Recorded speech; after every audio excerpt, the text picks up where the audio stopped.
The army of the riders approached a quiet home, and a dark-haired young man, noticing them, assured the girl that he would protect her. But she wished him luck, calling him his father. A woman with red hair ordered the attack of the enemy, and the guy immediately activated the strength of the earth. The blonde on a black horse froze, noticing it. Suddenly, before his horse with a frantic speed, a sword appeared, as if the wind brought him here. The blonde with the oscal swung and shouted to die, and the young man responded with the blow of his sword, activating the power of Kai. The light step technique allows him to easily win enemies. Blondin fainted, and the swordsman carefully planted him back on a horse. It all started with a young man in Japan. The end of the week, the end of the year. He crossed the road, staring at the phone. I thought he saw the boar, but suddenly a strange message appeared on the screen with a proposal to get to another world.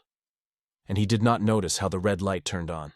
The next moment the truck escaped in front of him. He was already lying on the ground. People called the ambulance, talked about the broken bones of the student, but the guy didn't understand why he didn't feel the body. The awareness of death came slowly. Closing his eyes, he woke up on the cloud next to the strange old with staff.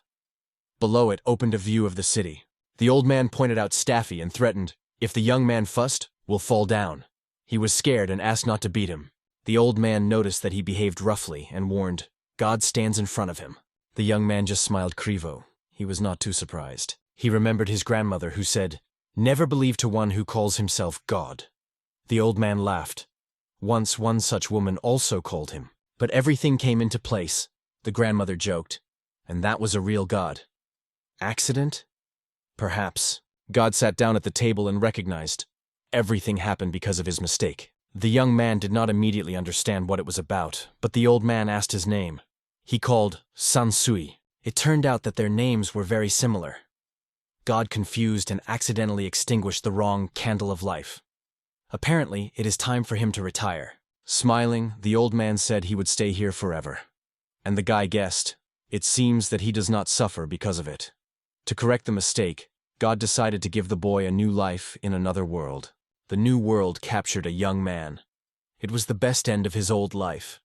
God decided to give him strength, it is enough to say. With his thirsty eyes, he exclaimed that he wanted to become the strongest in the world. God just stopped and asked if he was ashamed to say that, but it was pure truth.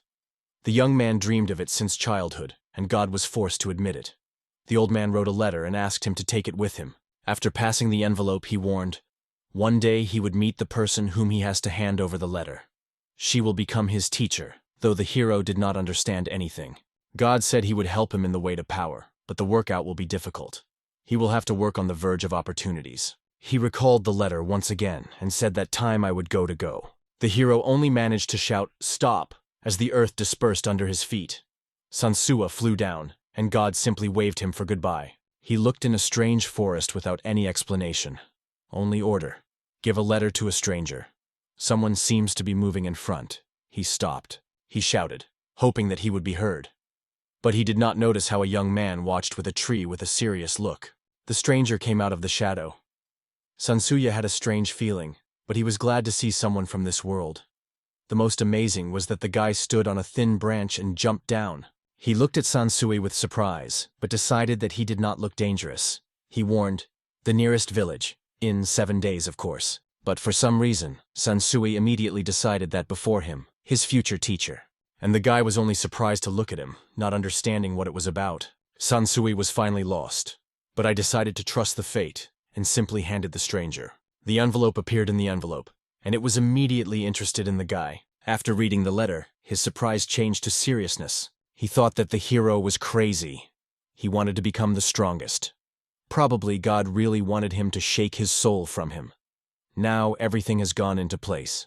Sansui tilted his head and felt shame. The stranger asked if he knew who Kenzie was. Sansui did not know. Then the guy decided, now he will be his student. The young man thanked for the help, and the stranger remembered that he studied the style of the old hermit. He strictly warned, the workout will be difficult, let it prepare. The gaze he looked at him was forcing the hero to get rid of. The stranger felt that the boy had no special talent, but maybe he would be the strongest in the world in 500 years. Did these words shock Sansuya? 1,000 years?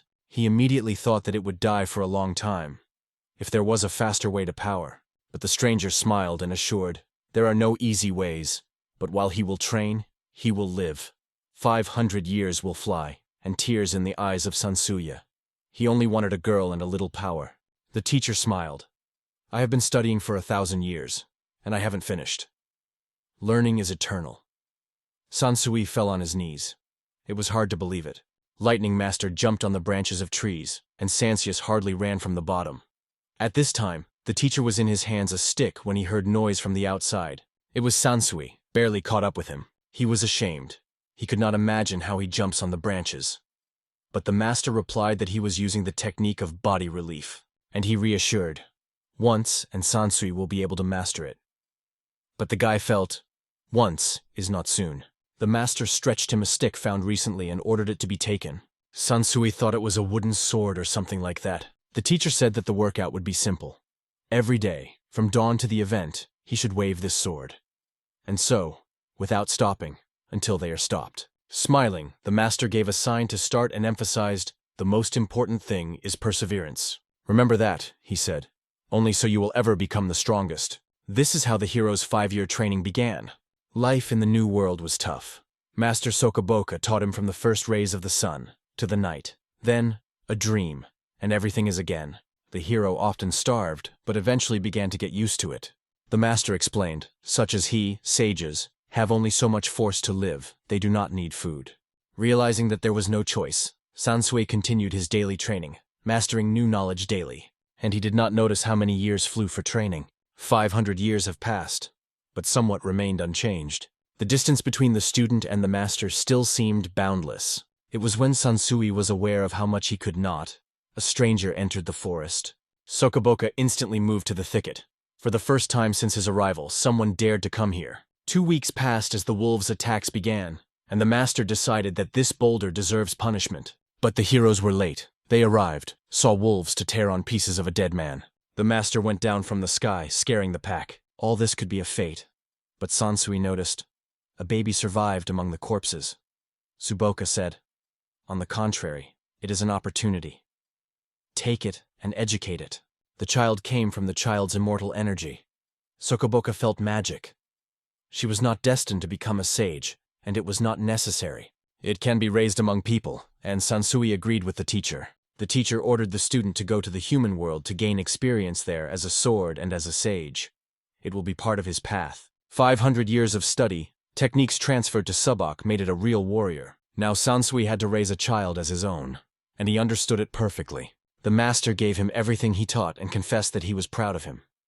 Then they buried the deceased and poured a small pyramid of pebbles. The baby reached for Sansui, and he smiled in response to her. The teacher reminded that he was entrusted with human life, until he finds a home for the child and grows it, not back. Sokobok also smiled and reassured. For him it is a moment like a moment. The hero promised to preserve the child's future, and not to disgrace the teacher's name. He said goodbye, and went into a new way. Stopping on the branch, Sansui said to the child, "From that moment our life together begins." He wondered how much force he gained here. But what will the human world give it? So far, you need to find a job. The child needs to eat something. They seemed to float over the ground. But the child suddenly screamed, and the hero could not understand what the matter was. Maybe she was just hungry. But Sansui couldn't feed her. He did not have breast milk. Fortunately, the village was visible nearby. He decided to go to the village, hoping to find help. In the village, he suggested that the spirit of the girl is associated with this child, and that the mother should feed them both. One of the peasants reported that his wife had died. The woman who came to meet saw that the guy was without nothing. He did not even have food for the baby. And what now? But the woman did not deny. The hero said that he was hoping for her help. She nodded, agreed. He thanked her with sincerity. The woman greeted the baby and carefully took him in her arms. "A good girl," she said. As soon as the baby began to drink milk, immediately calmed down, the woman warned, "There are no paid work in these parts. It is so young, better to go to the capital. Maybe there will be lucky." She showed the road, to go for a few days, and you will reach the capital. Then she handed the baby to the boy. They say, the girl was already 8. She asked to wait a little. Sansui has lived in this world for 500 years, but never went beyond the forest. Now he was first found in the village of the kingdom, and he had no idea of the local life, but one he knew for sure. He should raise this child. The little girl shouted in his hands and he smiled gently with her. The woman returned from the house and brought a little goat's milk. This is enough to get to the capital. Sansu did not believe that she just gives it, but she said she would still be spoiled if she doesn't take. He thanked her and assured that he would never forget this kindness. She slammed him on her back and called a slashing, wished a happy road. Sansui smiled and went on. The woman looked stunned as he rushed forward at the wind speed. The hero thought that he would surely thank her, as long as she was alive. On the way, he jumped through the roof of the cart and rushed on. His sage skills are a rare magic that goes beyond ordinary witchcraft. The girl in the carriage saw only his shadow. People nearby thought it was a bird. But his grandfather said, "That is exactly the wind magician is very fast." Sansui, using the light step technique, could move much faster than ordinary people, but suddenly he felt something strange behind. One guy jumped out of the cart and ordered him to stop. The guy decided that before him, the magician of the wind, for the first time saw a similar amazing ability. But suddenly he shouted, "A brazen peel, you did not even check for whose crew came. Do not recognize the coat of arms is already a crime." Sansui realized that during the jumping accidentally landed on the carriage of the VIB family. The young man aimed a sword on him, usually cut off his hand. But noticing the baby, he decided to show condescension. The hero asked for permission to apologize to the lady. He sighed hard and followed the young man to a stopped carriage. The lady near the window asked the satellite whether he was the same guy. He confirmed, and ordered Sansui to apologize. Sansu smiled awkwardly and sincerely asked for forgiveness. They say from the village, did not know that the carriage was noble. He heard in response that he was a real savage without manners, like a dirty monkey in rags. The girl added, "Now you understand what means to despise the coat of arms of a noble family?" But hearing that he is a child's father, she also apologized. Sansui only smiled awkwardly. The girl looked at the baby, decided to get out of the carriage and asked the name of the hero. Sansui smiled together and introduced himself. Shiro Kura Sansui. He said the name in the warehouses, but the girl wondered. She has not heard it. His life was unstable and she suggested, "Come to my estate. If you pass the exam, you will get a job." The idea seemed quite attractive to him, but he was stunned. She is serious? Her servant was also surprised, asked the lady to think more. Sansu's eyes lit up. She seemed very good to him. The girl smiled and introduced, "The Duchess." She added with a smile, "I will become your mistress soon, so don't forget my name." The assistant exclaimed, "For your lady level, it's too humiliating." The Duchess looked at him in surprise, "But she has already decided everything. Show me your palm." Sansu was surprised but still reached out. The hand immediately released a sword in it. The corns spoke for themselves. Outwardly they looked like peers, but Sansui himself thought, he probably is one of the oldest people on the planet. But he decided to remain silent. Sansui has embraced the baby. Well, of course she will not believe that he was hundreds of years old. And why say? Every adult would do this. Apparently, Brower already guessed. She called him a monkey, and noticed no magic was felt from him. However, she did not understand how he could jump so freely. So he has a rare form of magic. Sansui did not delve into a conversation, deciding to simply remain silent. He was once told, "In this world magic is everywhere, but this does not mean that everyone is able to use it. 99% of the population have magical abilities. The other 1% are not because they lack the inner strength, and they can simulate magic with complex rituals and ceremonies." Sansui thought, will he be able to work and use such things alone? He fell down and sincerely thanked for the chance he was given. In the capital of the kingdom, he was struck by giant bars for recreation. Under the roar, the hero arrived in the capital with the DA carrette. It seemed to him, this is a real miracle. And, apparently, the baby also liked. One of the servants was surprised. Deacon is more fond of bars than the Duchess himself? The Duchess smiled and reassured him. He is a peasant, for the first time sees fortress walls. It really could touch his heart. She hoped that she was all right with her brother and father. They were not in the capital for a long time. Their arrival was waiting, and Brower was convinced that the relatives did not wait for this moment. But the problems were also inevitable. Meanwhile, Sansui thought that the world, flooded with medieval magic, was really like a fantastic reality. After 500 years, finally, the real world. And so they came to Dewey's estate. The horses stopped at the entrance. The servant opened the carriage door, greeted the lady, and noticed a stranger on his child in his arms, and puzzled. The Duchess explained that she recently picked up this monkey. She asked them to take them to the room. Sansui smiled awkwardly. She called him a monkey, but was still a good person, if you didn't pay attention to the little things. At this point, the baby wept loudly, and the guy was confused. The Duchess took the baby in her arms to calm.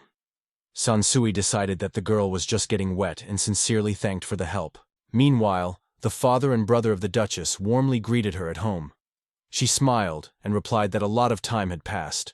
Sansui was delighted, immediately visible, real aristocrats. High, strong, courageous, experienced warriors. And the Duchess, without delaying, told her relatives, "I picked up a wild monkey on the road, but he has a rare magic," so she decided to make him her bodyguard. The father and his brother slowly approached Sansu. The hero involuntarily felt a wave of rage. The air was strenuously thickened.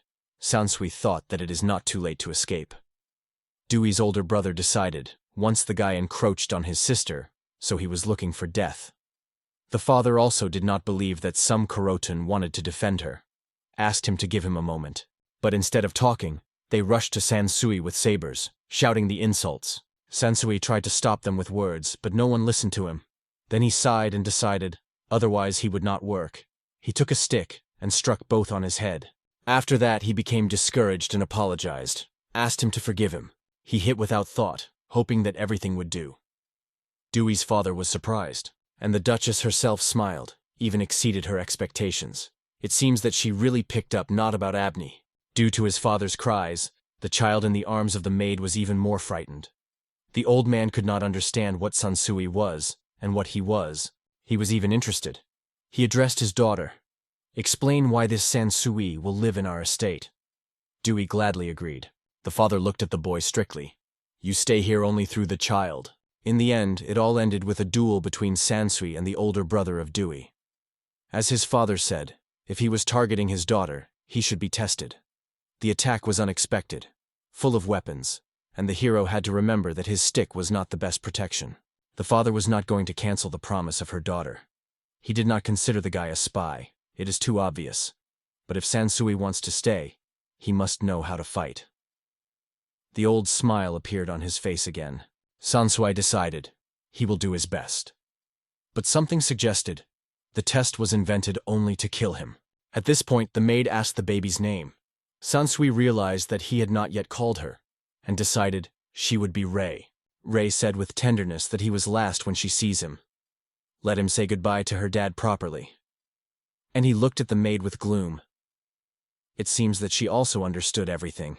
The father commanded his son, make him dead from one blow, and make it hurt. The brother just smiled. Everyone who looked at his sister deserved death without repentance. Sansuya has no doubt these two were hyperapuns with the obvious sister complex. If you have no objections, let's start, the brother said. And the father added, if you can break all his protection with one blow, stay. The order sounded.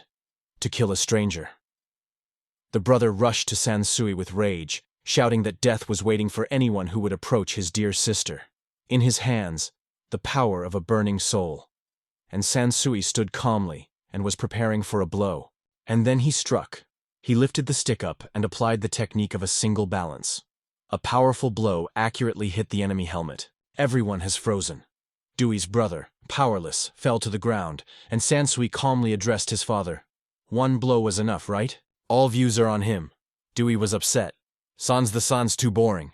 The father could not understand how his son, in full armor, lost so easily. Losing a wooden stick seemed banal to him.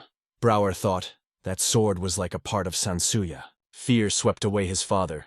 If he goes on, he will have to recognize this boy with a daughter's body.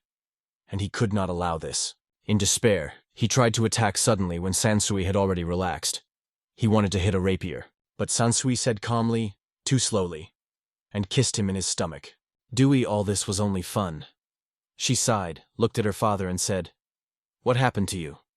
Everyone was overwhelmed in surprise. The guy looked too, of course, and Sansuyas himself only thanked with a light smile. He was approached by a maid with a baby in her arms. She gently reported, Rei, your dad is alive. The baby was immediately happy. She spread his hands to him, and Sansha pressed her to her. He thought it seems to have finally found a place for her where she would grow alone. Dewey's dissatisfied father looked at the situation. Sansui only hoped that he made the right choice. In the end, he still managed to find a job. But there was something strange. He did not leave the feeling.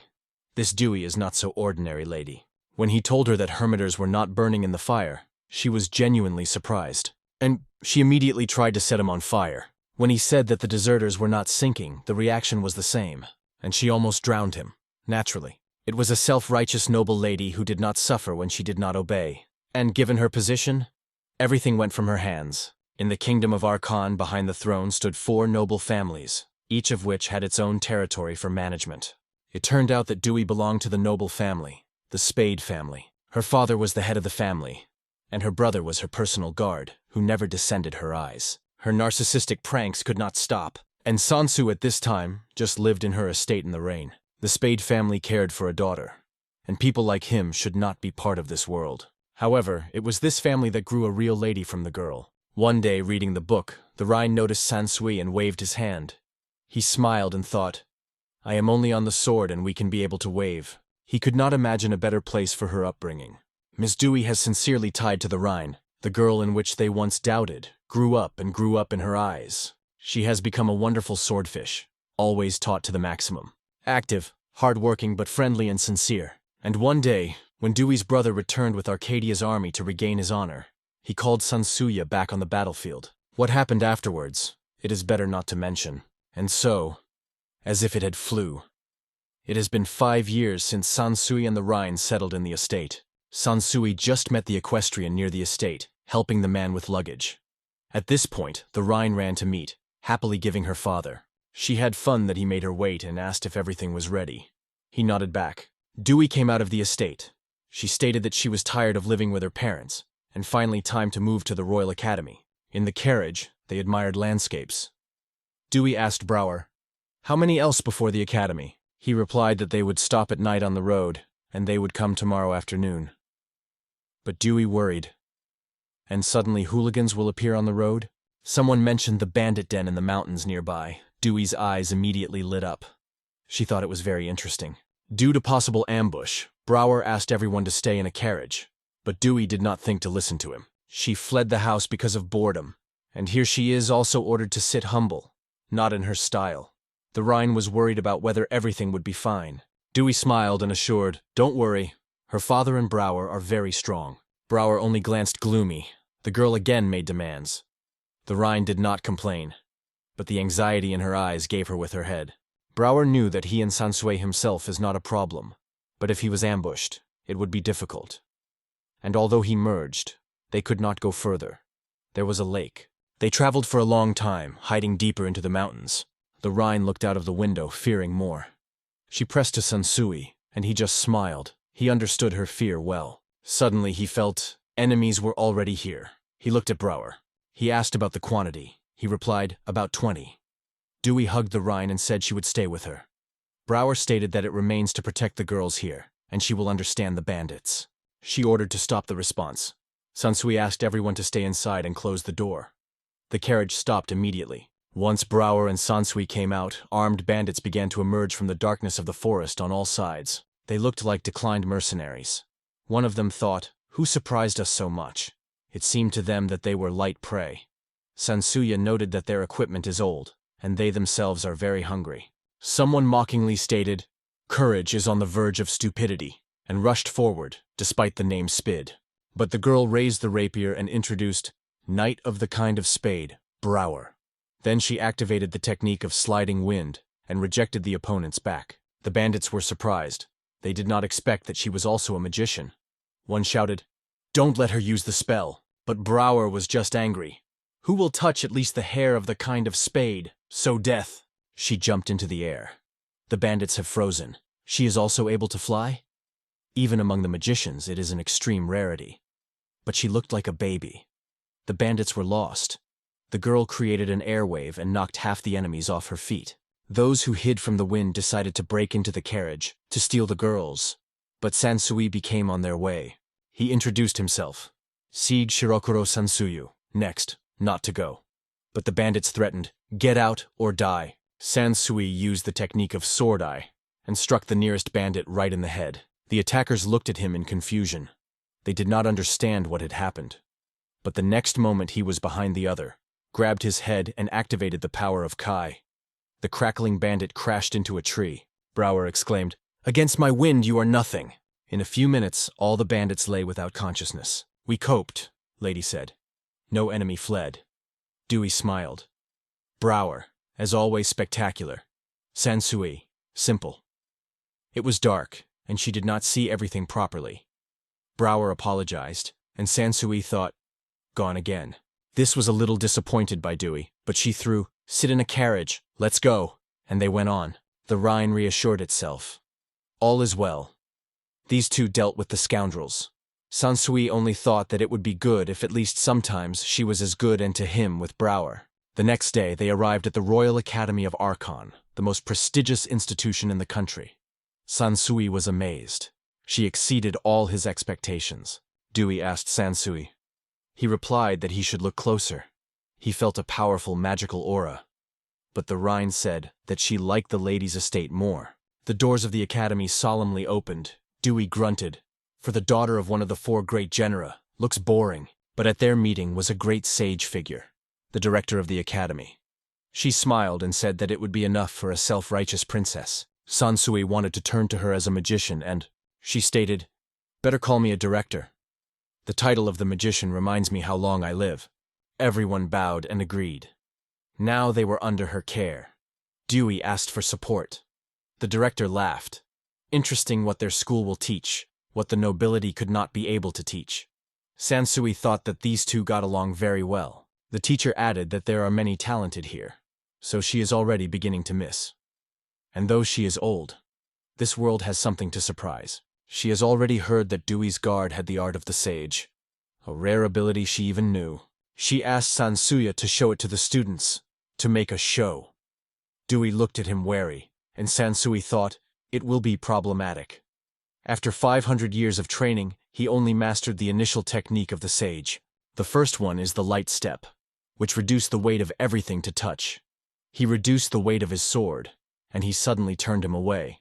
Another is the shimmering step, which allowed you to move instantly over long distances, and also the technique of the sword energy that filled the blade with force, making it heavy and strong as steel. Another technique, category, allowed to fill things with energy, strike or throw enemies. After 500 years of training, Sansui had only these skills. They were effective, but, every day, not too spectacular. Triss knew it perfectly. Sansui very much hoped that she would not make him show her techniques, but it was visible in her face. She thought it. The director smiled treacherously and said Dewey that Betreble Ares was praised by her guard's technicians. At the same moment, Dewey began to come out a dark aura. She returned to the frightened Sansui with her eyes. Once, then, let it be a demonstration battle. And she agreed. The director was glad and thanked for the consent. And Sansui thought, I knew that everything would end with it. The heroes went to the stadium of the Royal Academy of Archon. They were already waiting for rivals. Sansui first saw the heir of the great kind of space. In front of him stood Kappen Bachel Ares. Happen and Dewey were equal in status. He smiled and said that a long time had passed since the last meeting. Dewey said coldly, You are so unnoticeable that I don't even remember when we saw the last time. She always wanted to be higher than everyone. Chpin knew it well, but it seemed that its guards have rare abilities. One of the girls turned to the other. Do what you want, I will wait for my turn.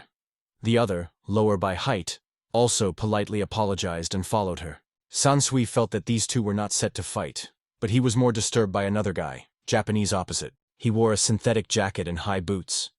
His behavior with Arisham was unacceptable to someone of 4 genera. But after all of what was seen, Sansui did not doubt. Japanese was exactly in front of him. He told Happen that he had not had to interfere with this dispute. It turned out that this guy had not only a rare ability, but also a technique that reflected any magic. Many spectators gathered at the stadium, all excitedly whispered. Sansui, Brower, and Dewey sat in the audience and watched the beginning. The director went to the center of the stadium and announced, Today, 4 people with rare abilities will show their strength. The first was the princess of the distant kingdom of Magan Sani Magan. She asked for the strength of the founder, capable of inserting into her body if it contains blood of mythical times. Her body began to throb. I urge the great lion, the defender of the royal blood, take my body. Seal this earth with your grandeur. Sani activated the technique of divine union and turned into a huge, formidable beast. Razi, the beast-like dreamer, wanted to hear the opinion of the audience. She said it was a hereditary secret magic of her kind. All in the stands were amazed. Some even grabbed the place, they saw the same. The director exclaimed that it was a wonderful magic. The audience began to talk quietly. No one could imagine that he would see such a rare spell from a distant country. Sonia returned her usual appearance. The next girl had to use damn magic. She was rarely noticed, but she was definitely worthy of attention. The uncertain girl thanked the director with a staff and introduced herself as Sugusap. She said her strength was the magic of the curse she could activate to change things. She lifted the staff with both hands and directed the sword, stuck near the director. The sword was stuck. He lost shape and fell. Everyone was amazed. This is a real curse inherited from ancestors. The director lifted the distorted sword with surprise. It's great! She thanked the girls for the demonstration. Sansui thought it was not so striking, but smiled politely and thanked the director. It is time to present those who were waiting for the most. The future head of the Batral house, Mizauga, came to the center of the arena. He told Sansu that his victory is obvious, but it would be worth showing the difference in status. And Happen told Sai that he should have defeated and selected the title of the strongest spade. The atmosphere was tense. Dewey from Brower sat in the first row and eagerly awaited the beginning of the battle. They presented the first participant, the guard, the accompaniment, and the convoy house spring, Shiro Kuro Sansuya, known as Holy Sword with a Children's Face. He was the strongest sword of the Kingdom of Arkan. No one knew his age, but he looked the same for many years, so he got this nickname. After 500 years of training, his appearance has not changed. He was embarrassed through the title of Holy Sword. The director reported that he uses a rare ability, Sai Art Side.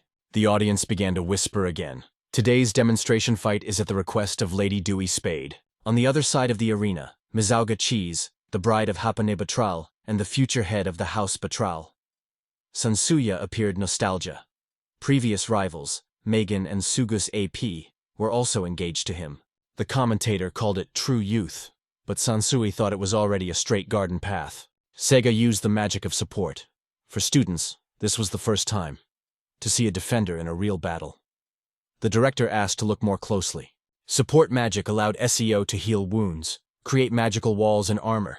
This is what he did. He reincarnated into the armor and took the sword in his hands. Wait an opponent? But Sansui replied, I'm ready, start. The hero felt only one type of energy. If it does not appear, Sega will use only one spell. As it turned out, Sega could use other magic other than support. It was his secret.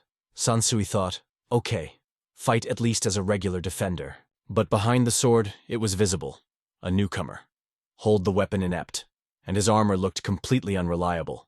Sansui looked at the beginning of the battle with a smile, and all the others, even Happen, froze in tension. The hero decided, first a quick step, then an energy blow to the sword and the armor. Everything had to end quickly. But he felt something else. The shockwave of energy has changed. Sega's facial expression is also. Sansui thought, does he read thoughts? Does the future see? But there was no difference. None of the options changed. With these thoughts, Sansui moved forward. Sega still had time to react and block the blow with a sword. But Sansui released an energy discharge, exactly into the unprotected breasts of the opponent. Seigu with a terrible force was thrown into the wall. He fainted. Sansui realized the battle was completed. The director was shocked. The match is already over? No one saw Sansui's movements. Everyone decided that he was teleporting. No one could explain what he saw. The Rhine joyfully ran to his father, who also approached her. And Dewey, as always, remained disappointed. Too easy. Still, she acknowledged that Sansui was really cool. The hero himself apologized. The Rhine, which he held in his arms, looked enthusiastically at the steep dad. She said that everything was cool as usual. But it is interesting. Why did he not hit before? Before he had time to defend himself. And how did Sega learn about the attack? Sansua turned her gaze to Brower. She was also surprised. How did Sega predicted a blow? He probably had a hidden ability. Sansui thought that Sega has many gifts from God, but the preparation is weak. His team immediately ran, trying to bring her senses. Everyone hoped that he would be awake. The director also approached and ordered the assistant to deliver Sega to the medical center. Everyone understood. If he was knocked out in seconds, Dewey's guard is extremely strong. The girl of the newcomers laughed with happiness. She just entered the academy and she saw something so incredible. In the medical center, the Sehu was laid on the bed. For a while he began to come to his senses, and the first thing I thought was a humiliating defeat. One of the audience, in tears, exclaimed, "This girl's guard has gave us all." But the Sani disagreed with Happen. The sword simply saw the movement of Seiga and immediately changed the attack. It was well prepared. It was visible. Many believed that Seiga did not use all the power. If he had been full, he could win. But Suga believed that his secret would be revealed then, and it would be a problem. HP Pin wanted to cope with it, but did not want Seiga to hurt again. Seiga apologized that he made her worry, but sincerely wanted to defeat this guy, even if I had to use forbidden magic. In this world, almost everyone, with rare exceptions, have only one ability. The ability is given at birth and does not change, no matter how hard you try. The magicians could control the elements: fire, water, wind, and earth. Those who had a wise heart control space, gravity, and vitality are the art of the sage. Those who had a royal heart could turn into animals, a divine possession. Users of damn magic could change the essence of objects, and the carriers of holy magic are to create barriers, armor, and treat. All these forces had many variations, but regardless of magic, it could only have one, except that you were a genius among geniuses. The combination of spontaneous magic with others was almost impossible. Seiga, like Sansui, was a common Japanese schoolboy whom God killed. The same story. God was mistaken, apologized, gave strength, and sent to a new world. But unlike Sansui, Seiga received not one but 4 magic at once: holy, spontaneous, royal, and wise. This was his blessing.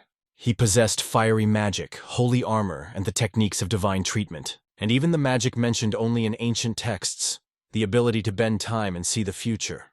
It was a magical clairvoyance, as well as the potential for the art of the sage, and such abilities were indeed a rarity. But in order not to attract extra attention, Seiga decided to pretend to have only one force. Because each of them required years of hard workouts, Sansui looked at the exhausted Seigu lying on the ground. Even the basic knowledge was taken to him for 500 years, and it seems that Seiga could not copy the skills only looking at them.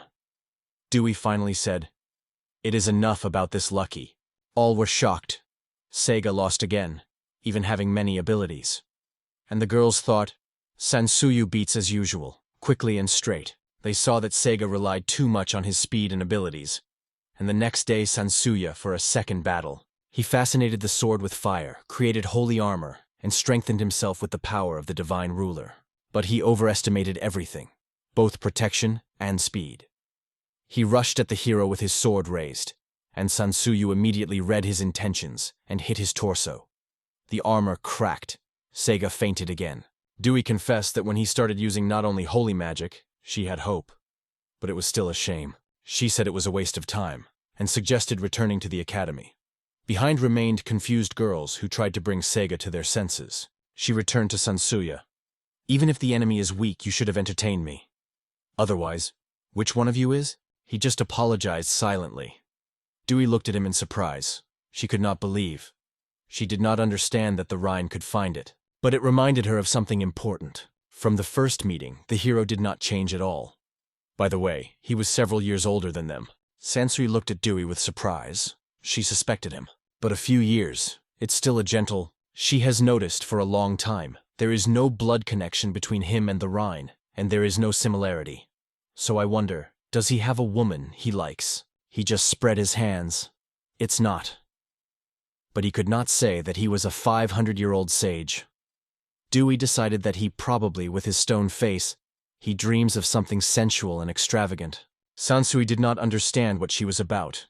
While studying with the master, he was taught to avoid things such as hawks and desires. In any case, Brower's face has a clear awkwardness. Both Dewey and Sansui looked at her in surprise. For Sansu, who was not interested in romance, the situation was quite inconvenient.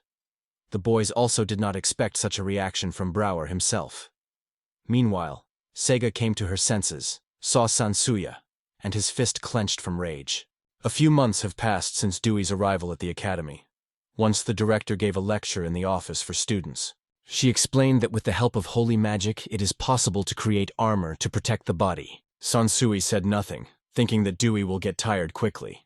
But to his surprise, she honestly attended the director's lessons. One researcher wanted to create armor for protection, but was a magician fire. So the armor came out fire. The only thing he has achieved was burned alive. The director told the students about fatal errors in magical studies. Sansui thought, a good topic for dueling. But instead of the lesson it caused laughter. Although the conclusion is simple, never test magic on yourself. Some changes have taken place in the hero's life. Brower from time to time cast strange views on him. They have known since childhood, and it was surprised that everything came to such. Meanwhile, the little Rhine already had friends in kindergarten. Obviously, it was Sansui who caused the romantic thoughts of Brower. Dewey and Rhine began to tease it. Sansui understood. The situation was extremely aware. By the way, Mrs. Dewey had another estate near the academy. Meanwhile, Sega and Happen could not calm down after defeat. Especially Sega was closed and thoughtful. One day, when Sansui and Brower were left alone, Dewey from the Rhine looked after them. Brower said she was counting on him if something happened. Sansui replied that he would always help. But she thought that he did not mean to protect her. He agreed, but did not understand why Brower was always red and worried about talking to him. She noticed a change in his face and wanted to know what happened. And here with horror he said, "The current and previous section. Now come here." Going to the balcony of the estate, they saw a whole army move to the house. Sansui confirmed that it was a cavalry of sections, probably elite part. But their equipment was clearly combat, not for travel, Dewey thought. Maybe they read her letter she sent the day before, and they decided to come at the worst moment. She thought immediately, what about the fool I wrote there? The military commander exclaimed, "You will all be killed." The Rhine was scared and told her father that she was scared. Sansui smiled and jokingly addressed the warriors. They say, there is a frightened child here. It is necessary to calm her somehow. He understood everything and returned to Brower. He asked, if the fight begins, take care of Mrs. Dewey. After that, he flew to the enemy, immediately stunned him and stopped the horse. The army froze. Everyone understood. There is a holy sword in front of them. One of the army's riders was Dewey's father, who, as always, pounced on Sansuya with shouts for his approach to his daughter. Sansui thought, oh, his energy is not missing, and was already standing on his head of his galloping horse.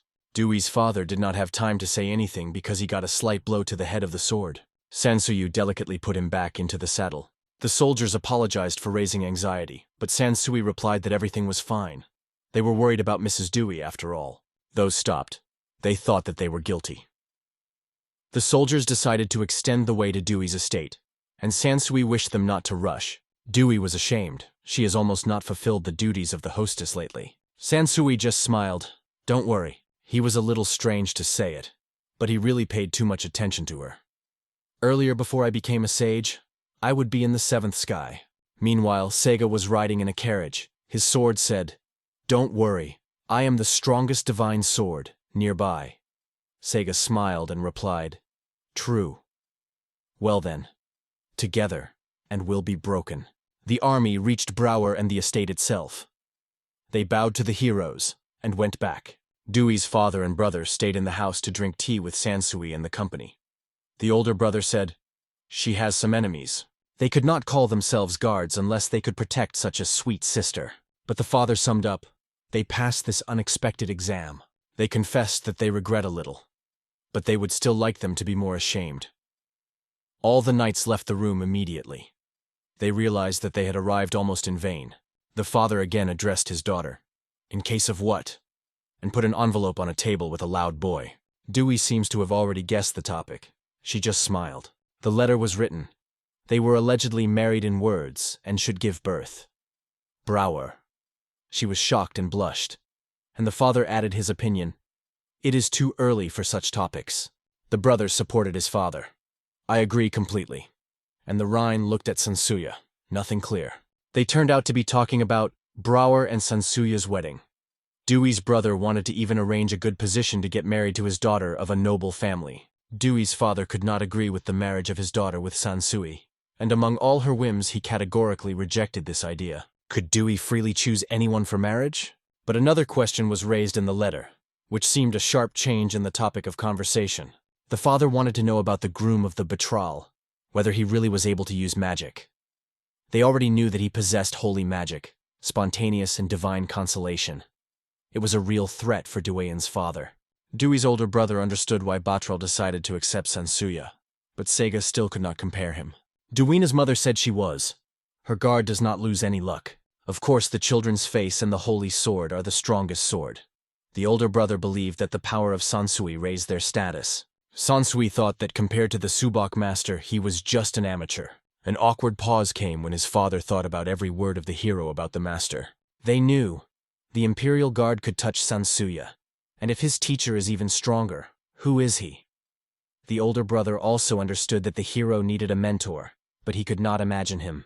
He understood what the hero looks like. But more incredible is that the abyss between them. It was clear that the Sokoboka wizard can be considered God, especially considering that Sansu is the strongest. Dewey's father suggested that Sega may have also studied the art of the sage, but the hero replied that it was impossible. So you can relax. In the end, they returned to the theme of Sansui and Brower's wedding. The father agreed with his daughter, and Sansui himself and Brower honestly had no idea what was being said. Suddenly, he felt a kind of atypical, not a human aura. A carriage with a group of people came to their estate. They worshipped the present and former chapter as well as Dewey. H.P. Pin looked at her with dissatisfaction. She seemed to want another revenge, but had other priorities. So the group was not interested in her. Dewey thought that Happen was saying that because of fear of losing. It turned out to be the owner of the divine sword. She pointed to a guy who held a sword in his hands. Dewey's father was stunned. One of the 8 divine treasures was in his hands. Sani confirmed this to all present. Everyone looked at the sword that glowed and rose above the ground. The sword took the form of a young child who introduced himself as a divine sword, Xyz. The Rhine was delighted. The sword could even turn into a girl. The sword told that God was created by God as the strongest blade. Sansui immediately thought of the same old God who sent him to this world. Sega felt a cold and clenched his fist. For the sake of winning Sansui and to recognize the Xyz, he worked without stopping a whole month and believed in his success. The hero could not understand how training a person can change a person. Brower also did not believe. Meanwhile, the Buttrell estate was talking to Happen with his father. She reported on the situation that happened earlier. She apologized to her father for accidentally revealed Sega's secret. The father has already realized. Even Sina's sword cannot injure the saint. It was disappointed. Despite all efforts, it was not possible to win. He got the key out of his pocket and told the guy that he was too greedy. If so goes on, his rare talent will be in vain. He approached the bookshelf, took a small box, and said that it may have been time to take the sword for himself. He pulled out a map from the box and stretched out a surprised season. The map was a mark, the location of the strongest magic sword, Xyz. Everyone was shocked. This is the same legend sword. They didn't even think he could be in this country. It was created before the foundation of the Kingdom of Archon. With him, the sword could destroy the whole state. Iga thought, if this sword he would have won Sansuya. They moved to the place marked on the map. They passed the deep forest and came across a dark cave. In the cave, a sword glowed in the darkness, a large stone. It was undoubtedly the same magical blade. The sword turned to Sega Group, said others came to pick him up. He ordered them to leave, because no one is worthy of his possession. But the guy exclaimed, he has an enemy who wants to win at any cost. The sword replied, everyone has similar desires, but all are weak compared to the sword, which he was sealed here. But Sega did not give up and said he was an unusual man. He focused on power, said that he received it from God himself. The sword believed in words, the guy did not look peasant, and gave permission to test his thirst and desire. The girl from the group of Sega showed his strength. One blow cut a large stone in front of the sword. Everyone was delighted, and since then Sega became the owner of the sword. Returning to the present, the hero had to fight his sword and his sword. Dewey's older brother became a referee and asked the boys to stand opposite each other. Dewey's older brother checked whether both sides are ready for battle. Sansuyu has not pulled the sword yet, but was ready to show all the force, and ordered the Xyz to act. They prepared for battle, and Dewey's brother gave a signal. We begin. Sansuya squeezed his magic sword, glowing with the fiery soul of Xyz. This sword strengthened magical abilities, and created a majestic shining armor with maximum fire. The hero addressed the Duke, the Wolf Bog, to destroy his enemies.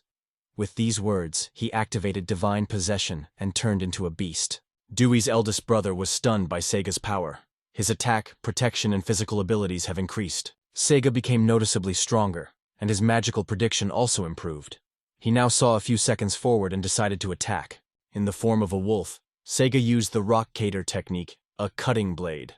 But to see the future meant only what he tried to correct what would happen. Sansui did not even get the sword, but simply closer, and using a light step, found himself behind the wolf and knocked him on the ground. At some point, the sword fell out of the hands of Seiga and found himself in a surprised Sansu. The hero realized why Seiga lost. It was a lack of training and a simple fact. Seiga had the worst day. Sansui raised his sword and said that the match was over. Seiga lost, and everything happened as the hero predicted. This technique only allowed to see what was in the field of view. That is why the sword saw the movements of Seiga. And after defeat, he looked to the sky. It all ended in that way. Dewey could not understand what happened but felt. That's the end. She was surprised, as the hero dared to defeat Sei so quickly. She thought that the segment was training hard and could not lose so quickly, but had to admit that Sansui was much stronger. Kappen was offended. He tried, but did not understand how it turned out. Dewey's father was shocked. How could a hero touch such a powerful man with one touch?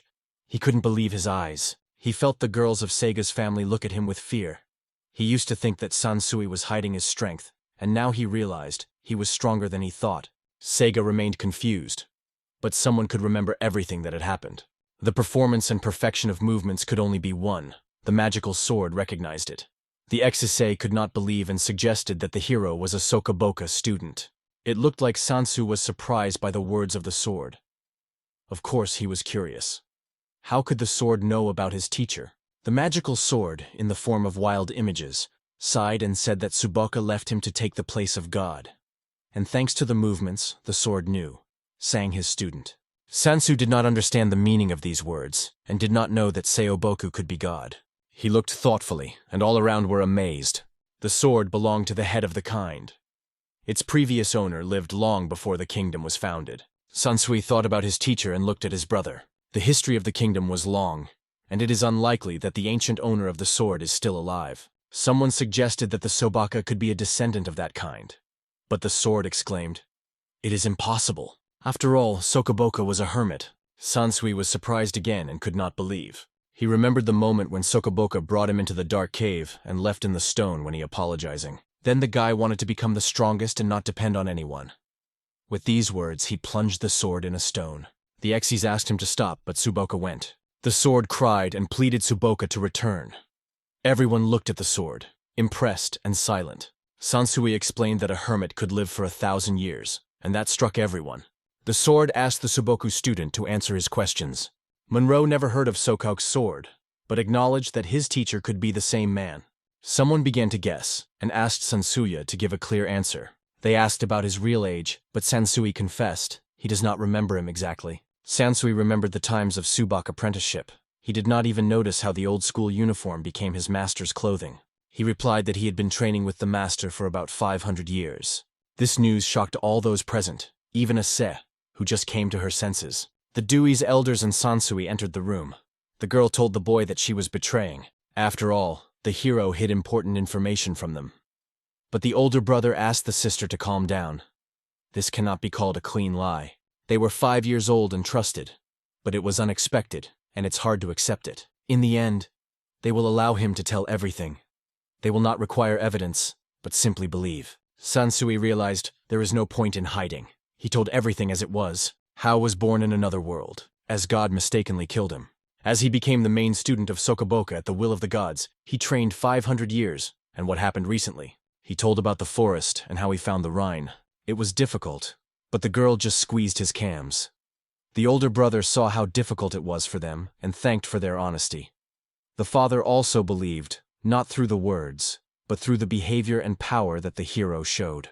Sansui really deserved the title of Holy Sword with a children's face. The guy silently thought that there were no lies between them. But Sansui answered. He told everything. They wanted to make sure it was true. About how he trained sword waving, and in 500 years he studied only 4 skills. They questioned that he waved his sword for so long and knew only 4 receptions. But the hero swore in truth. 500 years and did what he trained and learned only 4 skills. Dewey was embarrassed and acknowledged that she did not understand the sages at all. It was clear to her why her father had such difficulties with Sansui. The older brother suggested that the art of the sages could not be imitated by ordinary people. Rhine addressed the father with the question, "Why did she get this name?" The Rhine was shocked when she learned the truth. She invented the name in place when the maid asked her. She shouted loudly all over the estate that hates her father. The night came, but the lamp did not go out in the estate. Full silence prevailed in the room where Happen was, her father and team. She told her father that Sansui was a 500-year-old, and it is not surprising that he was so strong. But it was little known about the excess. He was too young for the sage, and his style of battle was basic, and almost did not master the art. Happen is not sure whether 500 years old should be considered young. She spoke about the legends about the sages in the kingdom of Megan. They could lift the mountains and manage the clouds. At first it seemed like a fairy tale, but the Xyz said it was true. Because Tsuboka once lifted a huge mountain in heaven and managed the weather at his discretion. She still couldn't believe that the hero had been training for 500 years, and Seiga boasted of her month of training. Most of all wanted to know why Seiga decided to become Dewey's guard and everything. She thought they would do now. She wanted to find out if Seiga would challenge the Tsuboku student again. But she doubted the answer. She was interrupted by Tsuga, who ran and put her hand on the palm of Sansui, clearly disagreed. She asked Sansuya to stop fighting. She did not want to see how he was injuring the guy. They have been fighting 3 times in a row, and that was enough. Happen decided to find out why Seasons had to fight at all. She warned they may not like the answer, and asked him not to be a fool. To defeat the Sabaka student, the master must learn all the rare skills and hold decades in training. That's too much. She wanted to make a promise that Seiga would no longer fight Sansui. He was embarrassed and promised to stay. Sansui went out into the yard and looked at the starry sky. He never imagined that the hero could train for 500 years. It struck him. A few days have passed from their duel. The lady has now rested in the living room on the couch. The Rhine watched carefully how the hero was resting. She knew that her father had already guessed why she was evil, and Sansui understood her perfectly. They were not blood relatives. The Rhine already realized it, so they did not get angry because of it. But there was another reason. She talked about her name on every occasion. She shouted that he couldn't just invent the name on the spot. The father, instead, thought for a long time how to call it.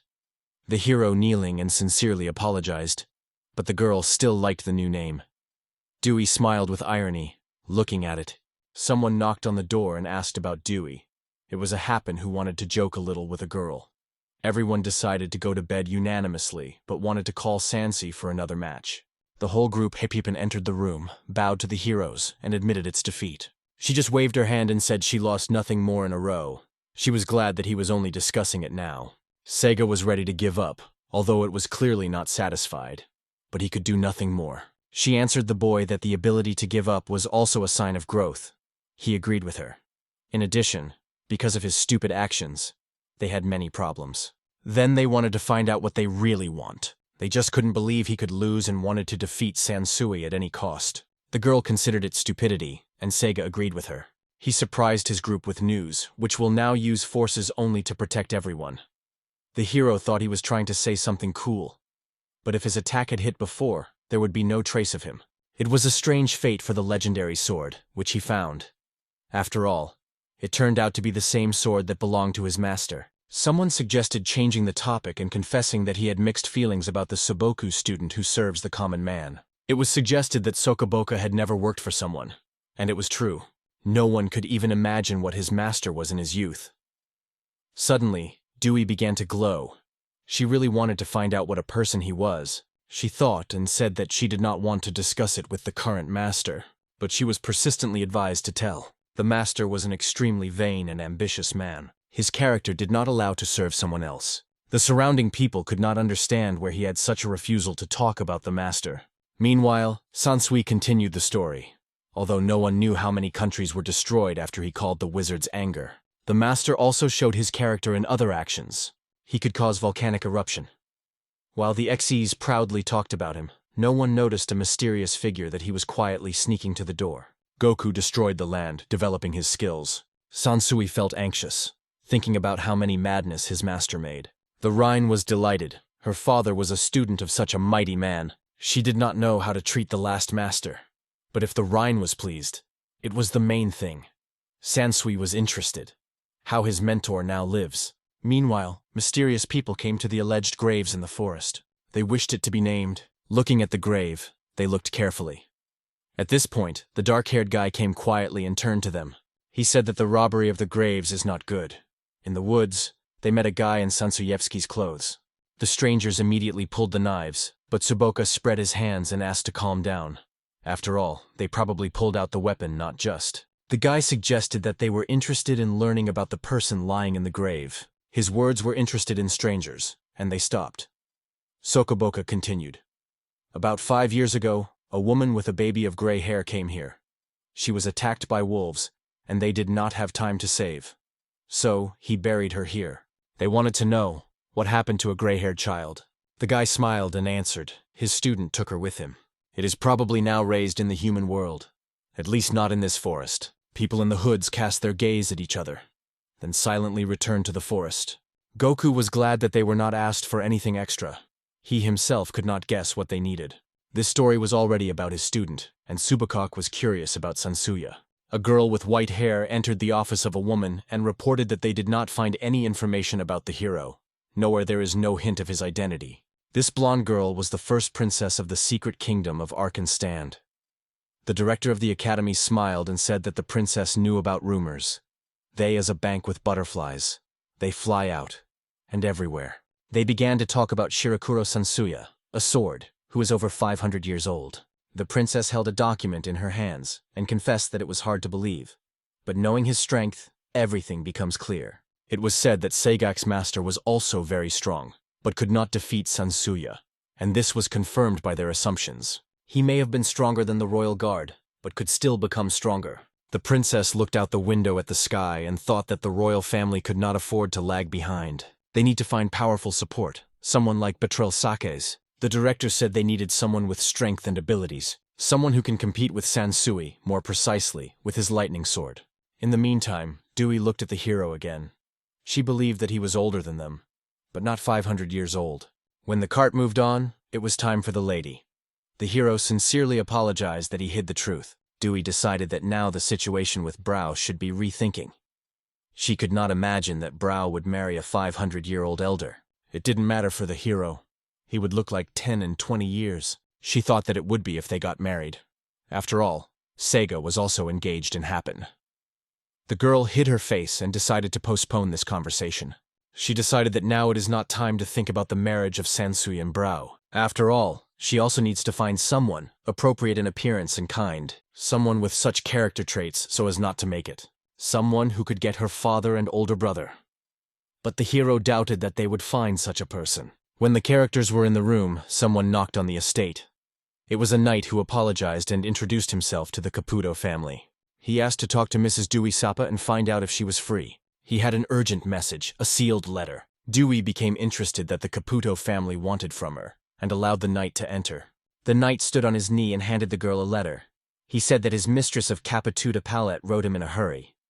Dewey took an envelope with interest. He said Payden Misui Sop, name or call, context. He apologized for his rudeness, and that he did not bring it directly. He reported that a very experienced sword from a foreign country arrived today, and he demanded a meeting with the country's strongest, promised to provide more details at the meeting.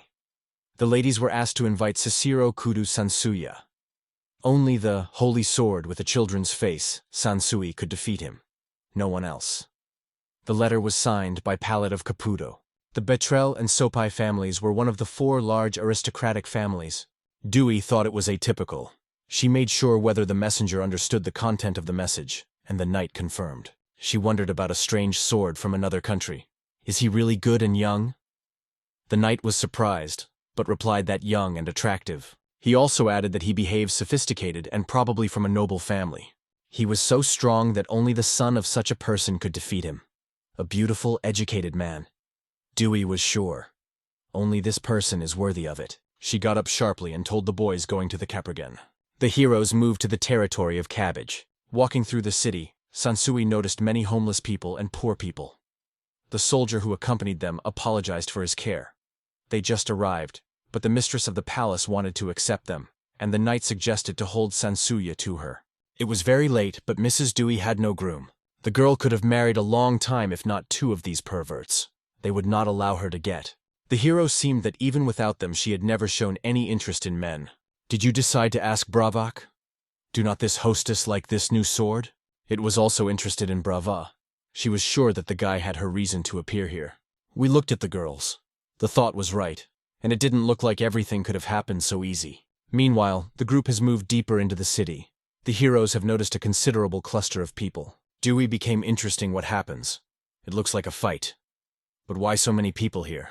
People around discuss the clash between nobles and a foreign sword. Dewey wanted to know how strong he is. The young, handsome swordsman brought a weapon on his opponent lying on the ground and smiled. He would not simply give his head. The warriors he won earlier were already laying around. Dewey looked too happy and in love. From that she became awkward her cheeks. Brown had no doubt. She accurately fell on her ear. At this point, it seemed that the whole world was rotating around the sword. And then the girl came out of the crowd, gladly congratulating the characters. It turned out to be the cabbage pellet itself. She apologized for her appeal. Everything she wrote about in the letter was about this situation. The girl confirmed this. On that day, one foreigner, a nobleman from the Domino Empire. Both sides recognized the truth, but none wanted to appear before court. The Domino Empire is a neighbor of the Secret Kingdom, and a revolution has recently taken place. The highest imperial family was captured, and the nobility ran into other countries, looking for asylum. These nobles were not criminals, so they were accepted. But soon problems began to arise in all regions for no apparent reason. One of them released his soldiers. It was clear. Something was wrong here. Dewey suggested just to give this noble failure of the Domino Empire. The pellets exclaimed strongly. This will not be. First you need to listen to both sides and find out where the truth is. The man believed that he was not guilty, but he was not going to involve himself in this conflict. If someone wants him to talk, let him win him first. With a smile on his face, he turned to Mr. Saint's sword with a baby face. The opponent was marked, and Sansui had to know what to do. He was asked to restrain himself so as not to injure the opponent. Her request was simple, to be careful and not harm that guy. Sansui naked the sword and calmly asked for permission for a duel. He went out into the arena and looked at the soldiers who had already won. Dominoy just smiled boldly. He did not fit in his head as he restrained and injures anyone. Although he is a nobleman, his soldiers lost. He believed this loser would definitely fall under the sword of the opponent. Rich ladies admire the boy, and he dies. This arrogant foreigner will definitely be punished. If the young man is really a brilliant sword, then a foreigner will die. Vamino was convinced that he wins in any case. The Ford man called the Tuna, the strongest swordsman of the country. He asked the name of the hero. Sansui kindly introduced himself. Brown felt the powerful energy of the opponent. This guy is not weak. The fauna was strong, pretty, and had the status. There's nothing to be attached to. Having such luck is a miracle in itself. The Rhine called her father, supporting Sansui. Both sides were ready for battle. The audience froze in anticipation. Toon activated the technique of death dance. Everyone was striking how Tun's creating clones and rapidly attacking. But Sansui responds lightly and blocks the blow. He broke one clone, then found himself behind the other's back and hit him in his head. Tan was interested in using a new technique, Dance of Fascinating Shadows. The clones flew into the hero one by one, and Sansui dealt with all instantly. During the battle, both rivals smiled at each other. Dewey struck. That guy created the perfect clones. Kaleda was delighted with battle and praised Sansu. The Rhine could not shy away from the power of his father, although the opponent was worthy. Sansui realized Toon really wanted to break him. Initially, the hero was surprised. Why did soldiers only scratch? Obviously, Toon controls clones only when there are not enough. But even without magic, he possessed true martial arts and had a great blow. He was a little stronger than an ordinary young man, but it was enough to give a fight. Sansui thought that he had not left his native land. This path was worthy. He could not imagine that he would meet such a strong sword in this country. Toon decided Sansui is worthy to see his secret technique. With the exclamation, "This is my last blow," tens of spears appeared behind the Tuna's back. Everyone was amazed. Is he able to create so many spears at the same time? He called it a real dance of shadows. All the clones rushed to Sansuya. This technique is a wave of attacks that checks the reaction. You will destroy one shadow, the next will hit instantly. Ordinary people usually fell immediately. But if you are a master, you can break forward without stopping. The smile flashed on the Tuna's face. He had no doubt that the hero could do it. At the same time, he was sure that he could injure him. But suddenly he noticed Sansuya's wooden sword was gone. He did not even realize how he lost his weapon. and Sansui was already holding his blade near his throat. Everyone was frozen. Even Dewey realized that it was the end. Rao agreed with that. The hero solemnly announced the match was completed. Toon was delighted. He could not even get the hero. It was an undeniable defeat. Sansuya was genuinely praised. The palette was shining with joy. It was a fantastic battle. Someone noticed. Sansui had already thrown the sword before the blow, so he calculated everything in advance. Toon recognized, underestimated the opponent. It seemed to him that shadow technique should win. But Sansui replied, the technique is impressive, but he just learned to read his style. When the Khan called many shadows, Sansui guessed, one will distract and the other will try to hit his back or punch defense. He approached the pellets and thanked for allowing him to do in his own way. In response, the girl said he would agree to come to court. The hero agreed willingly. Now his turn has come to fulfill her request. Then the pellet also turned to Sir Nuri. She wanted to find out if he agreed to resolve their dispute in court. She remembered that he would agree if Toon was not against it. But Sir Nuri answered uncertainly. He had an urgent problem. The girl reassured, everything will go quickly. Moreover, both sides hired the same family of damn magicians. Nuri said he didn't want to deal with the damn magicians. Dewey became interested and decided, let everyone, even Sans, will see it. Returning to Brown and the Rhine, she said, they are not necessary to come, only at will. But she suspected that the Rhine could overload it. Braha from the Rhine strolled through the city. The girl heard a conversation about the duel of a foreign sword. People said he fought with a sword with a baby face, but did not know who won. The rumors were told, won the children's sword. Everyone was wondering who he was and how it looks. The girl smiled. Yes, he has a baby face, but he is not sweet and not cool. Faster, ordinary. Rhine wondered the Brahis thought. Could their lady really come for him? She answered, everything depends on the hostess, but there is a chance. She added that this guy is quite cool, because the hostess put him the highest appreciation. And here the Rhine suddenly stated that it seems that Braha also fell in love with him. But she was embarrassed from this issue. She did not understand why the Rhine was thinking so. The girl answered, Braha can't go for her father, and that's really. It was very important for the Rhine. She confessed that she has always accompanied her lady since childhood. So now she could not understand whether this feeling was love. However, none of the girls expressed a desire to marry Brown. The Rhine wanted Braha to tell her feelings, and Miss Dewey about her feelings. Smiling, Braha agreed, yes, the Rhine was right. They moved to the Cabbage Mansion, where they decided to wait for Dewey and Sansui's return. The Rhine hoped that they would soon appear, and even breathed breathing from waiting. Braha already imagined how to speak with Sansui, and she was sure he would definitely get up. When the door dissolved, the Rhine thought they were. She was delighted, believing that the characters withdrew the test of the curse. But Sansui did not look the best. The Rhine was worried and asked if everything was fine with him. He answered, all is well. However, Braha realized that now is not a time for personal conversations.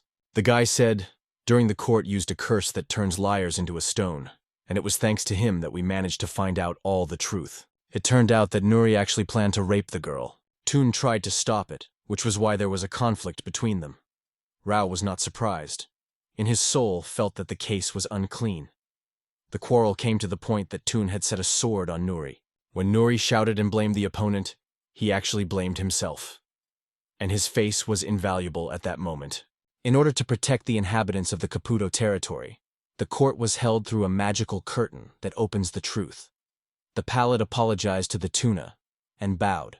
Lad acknowledged that he was partially guilty of disorder, refused to explain his actions, covering himself with naive causes. Smiling, he said the pellet, he should apologize.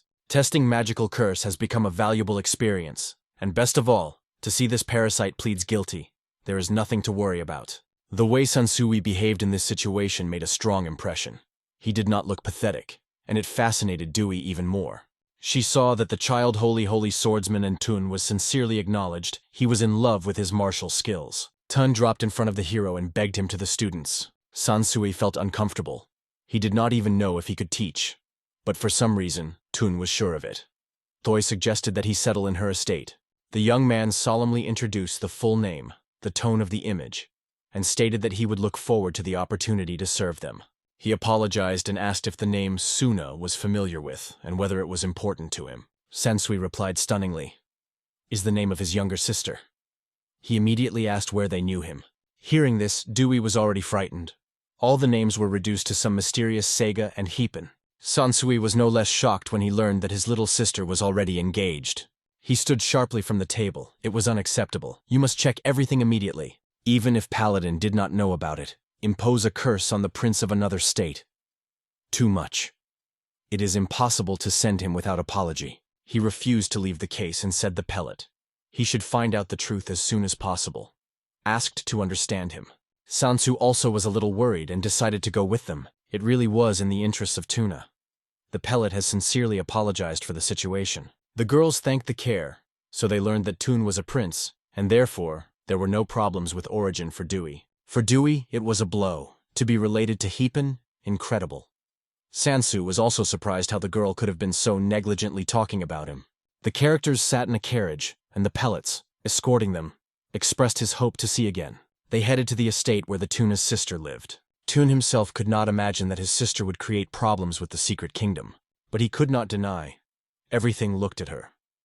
According to Brown and Sansuya, it became clear. Most nerves were spoiled by her fiancé. Tun was shocked to learn that Sansui was a real holy sword. He said that in his country there are also legends about the sages. Now, knowing that Sansui is just that, he understood his strength. He considered honor to study with someone who has hardened his sword for 500 years. The hero thought that if he continued to refuse, Dewey would be angry. And to refuse such a decisive boy would be unfair. Other girls were delighted when the hero finally agreed to take the tone to the students. In case, Sansui expressed his desire to seek permission to his teacher. And this was the point. Dewey suggested that they go and get that permission. The hero explained that until the Rhine becomes an adult, he is forbidden to return to the forest. It was a task of Subak. Dewey realized there is no other way out, so she decided to meet Subak personally. Moreover, they still went to the Happens. He apologized that he had drawn them into it, but Dewey just smiled. It is not necessary to worry. Moreover, she was interested in meeting the master Sansu. However, they were waiting for a 500-year-old grandfather, who himself and the question cannot ask. Dewey reassured Tuna. Nothing wrong. Sansuyu squeezed. It seems that she has hit a painful topic. And she joked Brown. They say, almost became the wife of that fossil. Braha jumped sharply from her place. She wanted to finally discuss the future wedding with Sansui, which was stuck in the air. To the surprise of Sansuya and the rest, the girl decided to seriously consider his proposal again. Dewey decided to make sure that Bra was really confident. But without hesitation, she confirmed, yes, she is ready. They said the Tuna. When it comes to marriage, you should report at Subak. But before the meeting, you need to discuss everything. They discussed and agreed with Brock. Dewey agreed with joy, hoping that Sansui is ready. But he just spread his hands. They say, let's talk about it in the estate. Toon did not even know how legendary the sword was. Meanwhile, the characters reached the Battery Mansion. Having met his sister and the Heppen family, Toon expressed his opinion. Through his family, he caused mishappen. He learned that, nevertheless, their royal family was worth keeping the genus. But instead, they began to be considered not a nobility, but by fraud. On behalf of the king and their father, Toon has apologized for his sister's bad behavior. But his father asked not to apologize and assured they would be treated with respect. At this point, the guy cast a disappointed look. He had no doubt Sister San just ran where she wanted, and did what she wanted. It didn't look like him, but he wanted to hear an explanation. After all, she had to think about her mother and father. The girl bowed her head and said, she has no excuse. Toon also addressed a young man named Seg, engaged in his sister. He said that the main guilt was on his sister, but not without guilt. The guy promised, in the future, he will be treated very seriously. Tun replied, if Sega was really serious, he would have checked her past. He tilted his head and recognized, the hero is completely right. And it turns out that Dewey could become a relative of Heppen. Tun and Miss Suna were a brother and sister. Meanwhile, Hapina did not understand why Dewey was so strange. Dewey looked at Sego with anxiety, the future head of the Batrable house. They wanted to meet Subak, and therefore asked for permission to take his divine sword. Sansui was going to take the student and train with the master. Not asking permission would be wrong. The family was shocked by the request. Even Street Simnik Sansui, who has been training for 500 years, acknowledged that he has not fully mastered the art. Compared to the master, he is only a student. George, who turned into a man, really wanted to talk to Sokoboka. He has accumulated many words for him. Seiga decided to join the journey. He was really cutty to see the master. And someone else who also wanted to go with him joined. Seiga's sister also asked her to bring her with her, but he doubted whether it was a good idea. He did not know how his master would react to such a big visit. But for some reason he believed, Subok will not be offended. No one even remembered that Sokok was once angry at all. Dewey said, in this case, they will go in the morning. Meanwhile, the hero has already resigned himself to the idea that he is the bridegroom. All his life he just trained with his sword. And now he didn't understand what to do next, she said with a smile of bra. Now she can tell the father of a father about their wedding. But for some reason, a strange dark aura hung over her. She could not imagine that Sancius would make a proposal, or maybe she should do it first. It seems that the same thoughts were spinning in Sansuya's head, as if they were both timidly waiting for someone to tell what to do next. Returning to the estate, Mrs. Dewey left Brahu and Sansui alone. The hero did not know how to tell her it, but Braha herself trembled with fear, not understanding why he was silent. She realized it was the moment when she needs to gather with the spirit. Sansui was already going to say something as Braha ahead of him, they say. Everything is well, she will say herself. But suddenly she was lost, because she interrupted him. It was embarrassed. Sansui remembered that 500 years have passed since he got into this world. But for the first time, he had a truly warm relationship with the girl. And he decided he would not lie. Brahma thought she could not ask him to marry. It would look like imposing. And what do others think? Despite the fear, Braha gathered and said quietly, he should take responsibility. Sansui was not mind, but he did not quite understand what responsibility was. Meanwhile, Dewey and Rhine secretly watched them on the side. The Rhine seemed there was nothing romantic about it. The next morning, Braha with the hero finally decided to announce his decision. After the night conversation, they came to agreement. They will still get married. All family and friends were delighted. Some are even shocked. The Rhine noticed that Aunt Bracha was wrong with something, but she didn't want to talk. They were told, if the decision was made, well, because it is time to meet with the master of Sokobok. The carriage moved deep into the forest on the border of the secret kingdom. On the spot, the hero stayed at the carriage, passing greetings to the master, and Dewey agreed to hand them over. The beast-shaped magical sword looked the happiest, confidently went ahead. Seiga was surprised to hear that Sansu was getting married, and Hapen greeted Brahu with a smile. Braha also smiled and thanked. But Dewey suggested to postpone conversations about the wedding. It is unknown how much they still go. They were told only one thing. Subakok will find them in the forest. Seiga suggested that he may not appear at all, because he had once left it. Hepane was also interested in why it happened. The sword knew it. However, it seemed that the student no longer needed the strength of his teacher. And here the voice of Subak came directly from the trees. This is not a reason. He did not want the students to see how pathetic he became.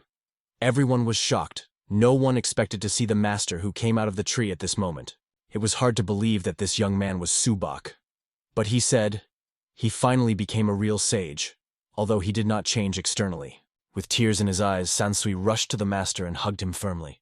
After listening to all, Suboka realized, in the last 5 years, his student has become a real master. Even others believed. It happened. He was delighted. The girl he brought up a daughter became a wonderful bride. And yet, a faithful mistress he served with honor, and even a sword that asked for him for the students. Suboku acknowledged, Sansui deserves the title of the strongest of all he raised.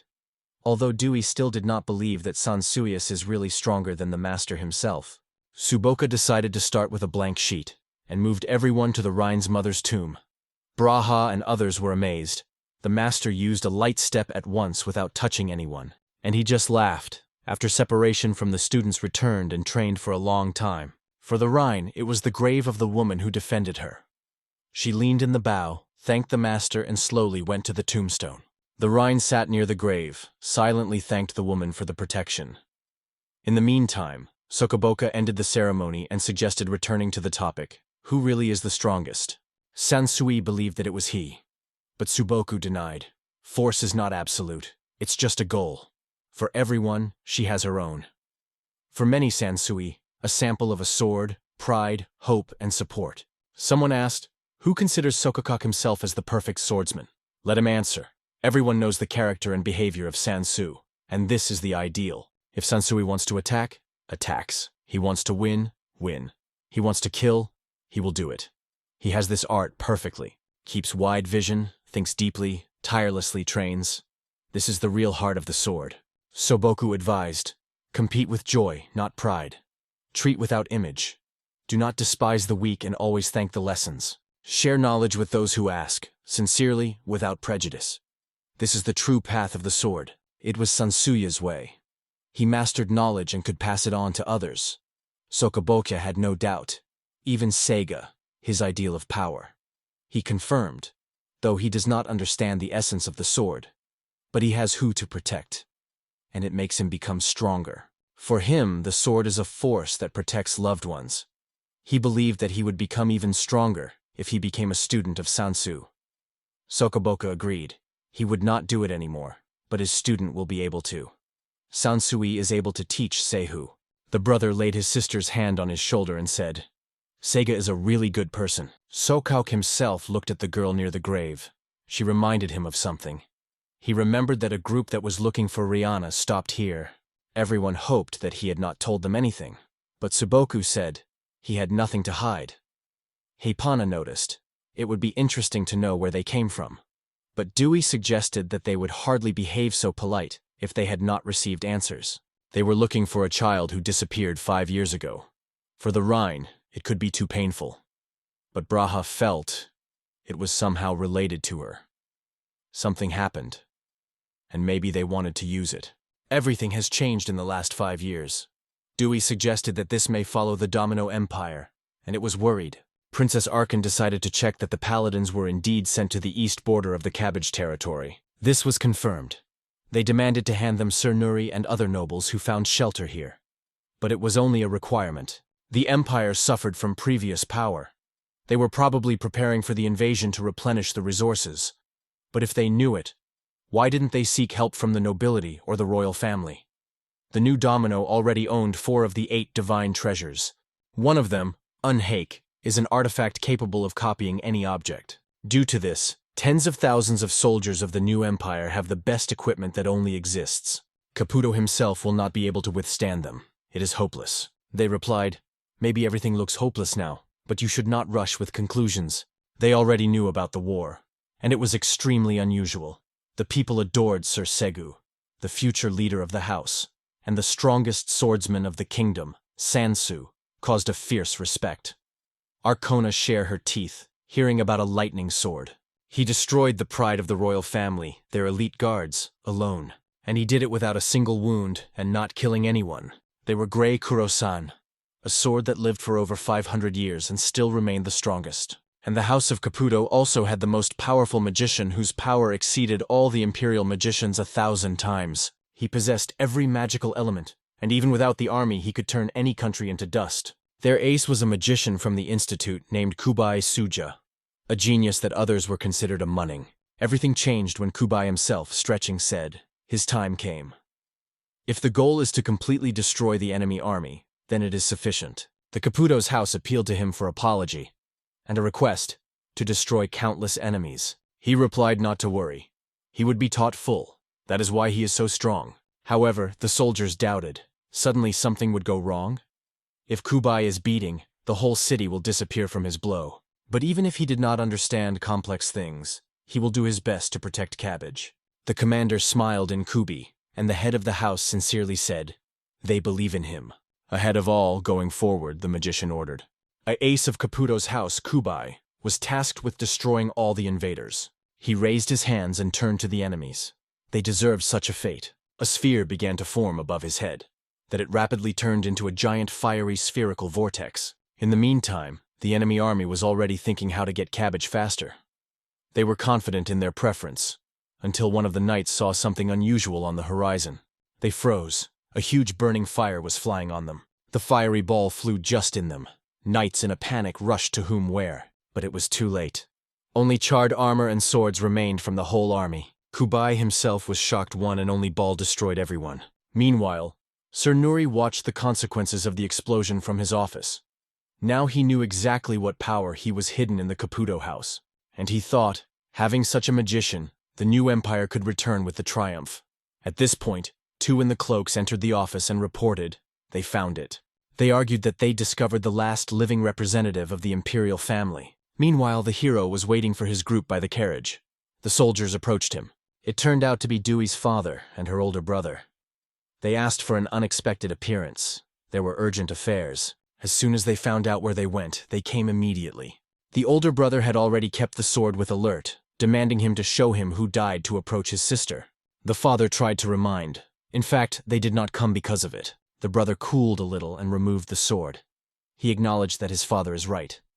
He suggested that the Dewey group was already in the forest, and Sansui felt the energy of the whole company. This was confirmed. Now they were just met with a teacher, Suboka. Dewey's brother said they needed to talk urgently. It would be convenient if they were back right now. And indeed, in a moment the group came out of the forest.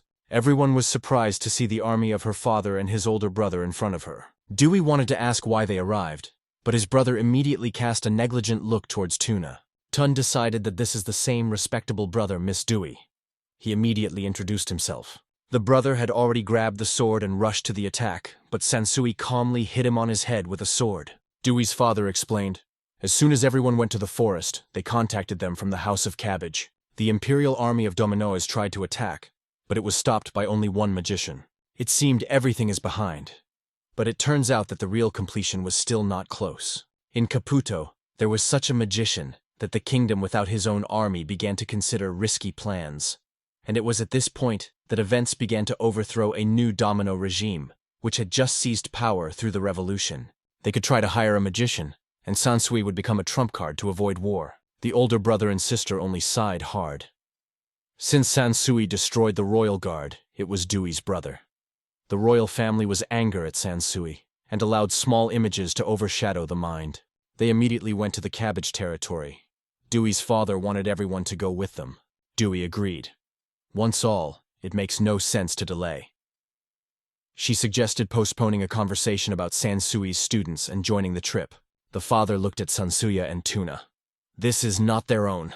He does not want to be imposed. But the moon exclaimed, the people of Megan do not run away from the battle. Tun mentioned how many problems the pellets have caused, and if it could be useful, would not refuse. Everyone assumed that Tun's master would continue to travel with them. And it was obvious for Dewey. In order for her to be able to control it, would create circumstances in which he would not be able to refuse. She even tried to marry without receiving direct consent. Sansui thought, in such an alliance, it is unlikely that anyone would be happy. In the meantime, he wanted to talk to the wizard Tuna and approached him. Sansui hoped that he did not mind if he continued his journey with his mistress. Tun laughed aloud. Even in this world he is not so stupid. Such a proud woman showed interest in a man.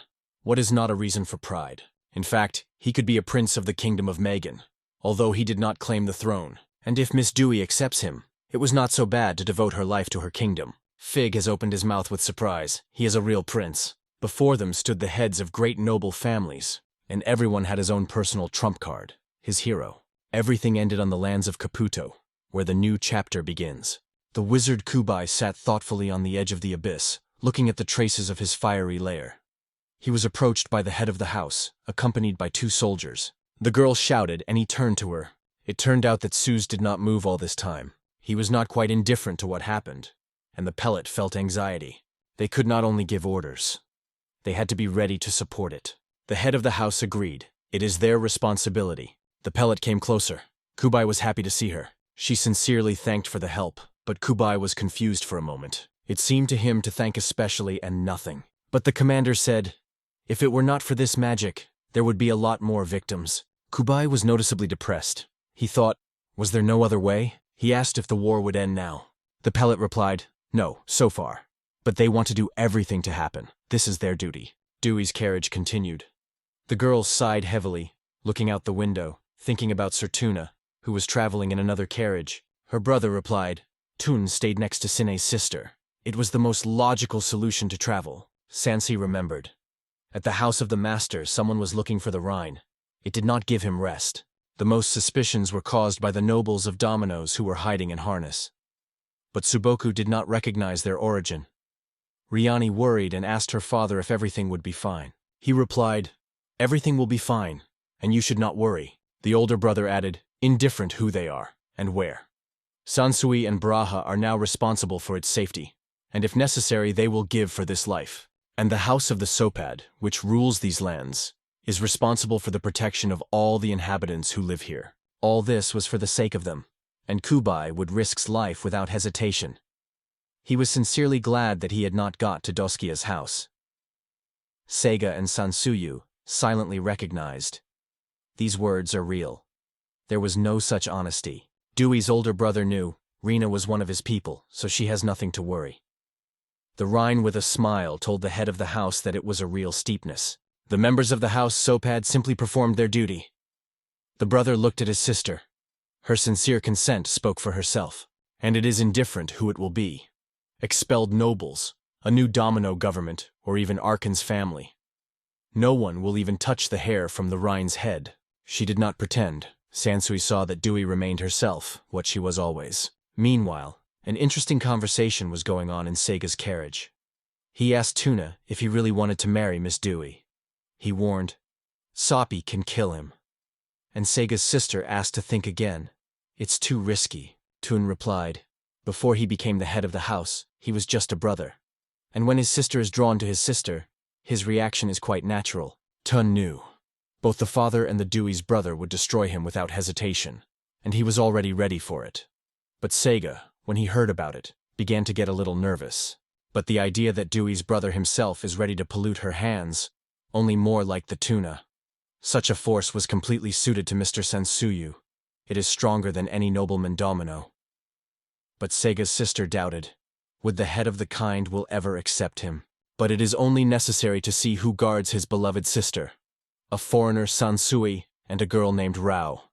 And until they have combat skills, he will not reject any. The conversation was interesting, but his father preferred to focus on the new domino, and Seiga agreed. In order to prevent further escalation, the royal family had to hold back. The 4 large noble families had to unite, and Seiga had already thought about it. But he wondered, why are everyone so hard to stop this war? After all, the new domino attacked the first, and if the royal family of Arkan is answered by the same, it will be quite fair. The new domino is poor but has many lands. But are these lands of the new war worthy? The army and resources are needed to capture these territories. And all this should come from the kingdom of Arkan. It would be unreasonable to sacrifice national interests only for the sake of increasing the influence of the Arkan dynasty. Seiga understood perfectly what his father was leading. Politicians will not suffer most, but soldiers on the forefront and ordinary people who will pay taxes. It is for the sake of them that you need to restrain this war. This was the true responsibility of the leader of the genus. And Seiga, like the future chapter, had to see the whole picture entirely. Connor Realm is a state founded 300 years ago. If you do not count the long-lived, the Order of the Magic Sword existed even longer. There were 4 large noble families in this country that possessed power no less than the royal family itself. Even before the kingdom was founded, these families supported the monarchy with force and army. These were the ancient families of warriors. Among them are nozzles and butterbulls. And Caputo is a kind of healers who raised wise allies and defenders from generation to generation. And also the Distkia family is a damn traders who made a huge contribution when creating the kingdom. Each of these families was given the same size of land and provided a great autonomy. Everything looked perfect on paper. But in fact, the royal family controlled only 1/5 state. In times of crisis, 5 genera could unite in order to save the country. But the king himself lost control. The power of the monarch was not absolute. The Caputo house made a clear challenge to the monarchy when Sansui was caught in the royal guard. The state had 4 heroic figures, the so-called aces. In addition, 2 of the 8 divine treasures were also not in the hands of the king. Noble families are concerned about the recklessness of the king. And the monarchy itself was afraid of the growing power of these families. The royal family wanted to have their own trump card. And this desire was quite clear. A few days after the last events, the first princess asked her father about the state of affairs. She said they could not even touch Fuxia. The king replied, "This person now heads the new government. It was he who was able to overthrow the Domino Empire. He had divine treasures. He was not inferior to the Rodham or their heroes. The problem was how to get such an ace. That is why they wanted to use this war as an excuse. While he had the advantage, most of the requirements were without resistance. But asking to give a divine treasure, it looked like feudal blackmail. Archon proposed to attack them first, create an incident and use it as a reason. This would give more levers. But from a national point of view, it was unprofitable to continue the war. And 4 families will never be approved. So the princess suggested an alternative, to give more deserters and offer some of the food stocks. It was the invasion of the Caputo territory that the beginning of everything. But to justify the help of those who just attacked it would not be easy. They could seem and obey the royal family of Arkan. The princess thought about the consequences. But at the same moment, the door of her office knocked. The warrior got permission to enter. He apologized for the invasion and reported that a nobleman in the name of Nur asks an audience. He wants to meet the magicians at any cost. King Arkan thought it was a deserter, and the princess, why he was released at all. However, the guest insisted. The case concerns the daughter of the sword. When they mentioned the daughter of a lightning blade, the princess immediately ordered him to be missed. Nur entered, bowed, and expressed the honor of being present before His Majesty and Its Highness. The Pearl asked, "Let him explain everything about the lightning blade." She was particularly interested in daughter Shiro Kuro-sansuya. Nauyas turned out to be reasonable. He confessed that he had the necessary information. Now the rebels have seized Dominoes and call themselves a new government. The emperor and his supporters are all captured and imprisoned. Many years ago, the great emperor died. After that, the struggle for the throne led to numerous deaths among the imperial family. The girl with imperial blood and her nanny disappeared. In order not to allow the rebels to use the baby, they were looking for it everywhere. Nuria people found traces of Nanny. The princess had no doubt. It was a wizard of a lightning blade, a subak. And the young man reported that the woman died, and the child was entrusted to the student. The name of that student is Sansui. The proof is the color of the girl's hair, silver, exactly like the previous emperor. And here she is, the daughter of a lightning blade, the only heir to the imperial blood of Domino. Nura believed, it is the will of heaven. If they are united with it, the magician cabbage will burn all the rebels, and the empire will be revived. Therefore, he asked for support. The princess asked to explain what benefits they could receive. Arkan and Dominoes had long-standing connections. Nur was begging for help. The princess suggested just to use a girl as a symbol. But if they want a real heir, more evidence is needed. She suddenly came up. She decided to find out her father whether one of the divine treasures, Dansley, was in the hands of Ak. Nur realized that we are talking about one of the 8 divine artifacts. The king said he organized a meeting with the heads of 4 noble families and suggested that Nurea repeat his story before everyone. In the strongest houses was its trump card, the main figure. In Trail's house was the man who was called Sigat. He was the same trump card. In the Caputo house was the one who was considered the strongest magician. There was also an extraordinary one in Doskia's house. And so on each of the genera. Before meeting with King Arkan, 4 large families and their trumps gathered together to renew. Torzi Caputo and Diskia also appeared from Japan. The hero wondered, how many more Japanese accidentally thrown here, God? And perhaps this is not the end. The characters arrived at the Caputo estate. They were invited to the office of the head of the genus. He greeted them and thanked them for the visit. Dewey's eldest brother said that there is a crisis in the kingdom, so their duty is to come. Moreover, they should thank you for getting the call. The father agreed. When the births are already collected, they will do their best to save the state. The head of the house of Caputo confirmed. They can be relied on. And here it came out of Kube and Plet. Saija, a hyperactive magician with delight, shook Segi's hand and asked how he had things. He also confused Segu with Sansui, but Sega answered with a smile, gladly acquaintance. Everyone immediately noticed, this magician is a real energy explosion. Hapani and Dewey were already frozen, not knowing how to react. After greeting with Saga, Seija approached Sansuya. He suggested that he had been here for a long time, and very regretted that he could not meet him before. He shook his hand with a glitter in his eyes. He finally met the legendary swordsman. Sega asked in the pellets who was. The girl replied, "This is the main trump card of the Caputo house." Sega heard of him, but it was difficult for him to believe that this cheerful type was the same magician that destroyed tens of thousands of enemies. The overall impression of the estate was positive. Sansui thought that the Caputo's house is a surprisingly warm place, and Sega acknowledged, "These people are really pleasant." An elderly man was accompanied by 2 people. He was curious about what was happening here. It was a representative of Diskia's house. A girl named Pandora and young man Yuki Shun came with him. It was noticeable. They gathered really strong. The young warrior was glad that Sir Doskia was alive and healthy. The atmosphere was like a large family. Everyone was genuinely happy. The head of the House of the Cabbage shook the old hand and apologized, which forced him to come personally. But he replied, "Do not praise the old ones until they did anything." and immediately he paid attention to the young man behind the head. No special energy came from it, but from another woman. On the contrary, a alarming, powerful aura was pouring. Seiga's sword lit up and turned into a human form. He ran to the woman and exclaimed, "Pandora! How many years, how many winters?" She immediately recognized her old acquaintance, Excess, and smiled. The hero was surprised that the sword knew Pandora. But he replied, "She is the same as he is one of the divine relics. She is a cursed armor of a catastrophe known as Pandora." She suggested that Seiga is now the new owner of Excess, and for some reason it laughed. She couldn't believe that her former master solely threw off Excess, and he only boasted. She became terribly funny, and Excess was blushed. Pandora was amazing pleasure, and turned her gaze on the alleged student of that monster. Sansui said, "If she means Tsuboka, then so is his teacher." Her facial expression instantly changed to a sinister. She screamed that he burned in the fire. The hero simply hanged for a moment. Pandora considered it the worst nightmare. Such monsters should not breed. One was already too much. She strongly moved to him. She stated that she should not wait, just kill everyone here and now. But the Shun asked her not to speak nonsense. She was dissatisfied, they say. If he does not do what he wants, why was he born at all? She acted as YOLO, put the whole heart, and then regretted. The Shun flicked and told her finally. The offended Pandora put his cheeks. The hero turned to Excess. What happened between them? Maybe his master really hurt her. And this happened. About 2,000 years ago, Saboku used Excess to crush Pandora and kill its owner. Since then, she hates him.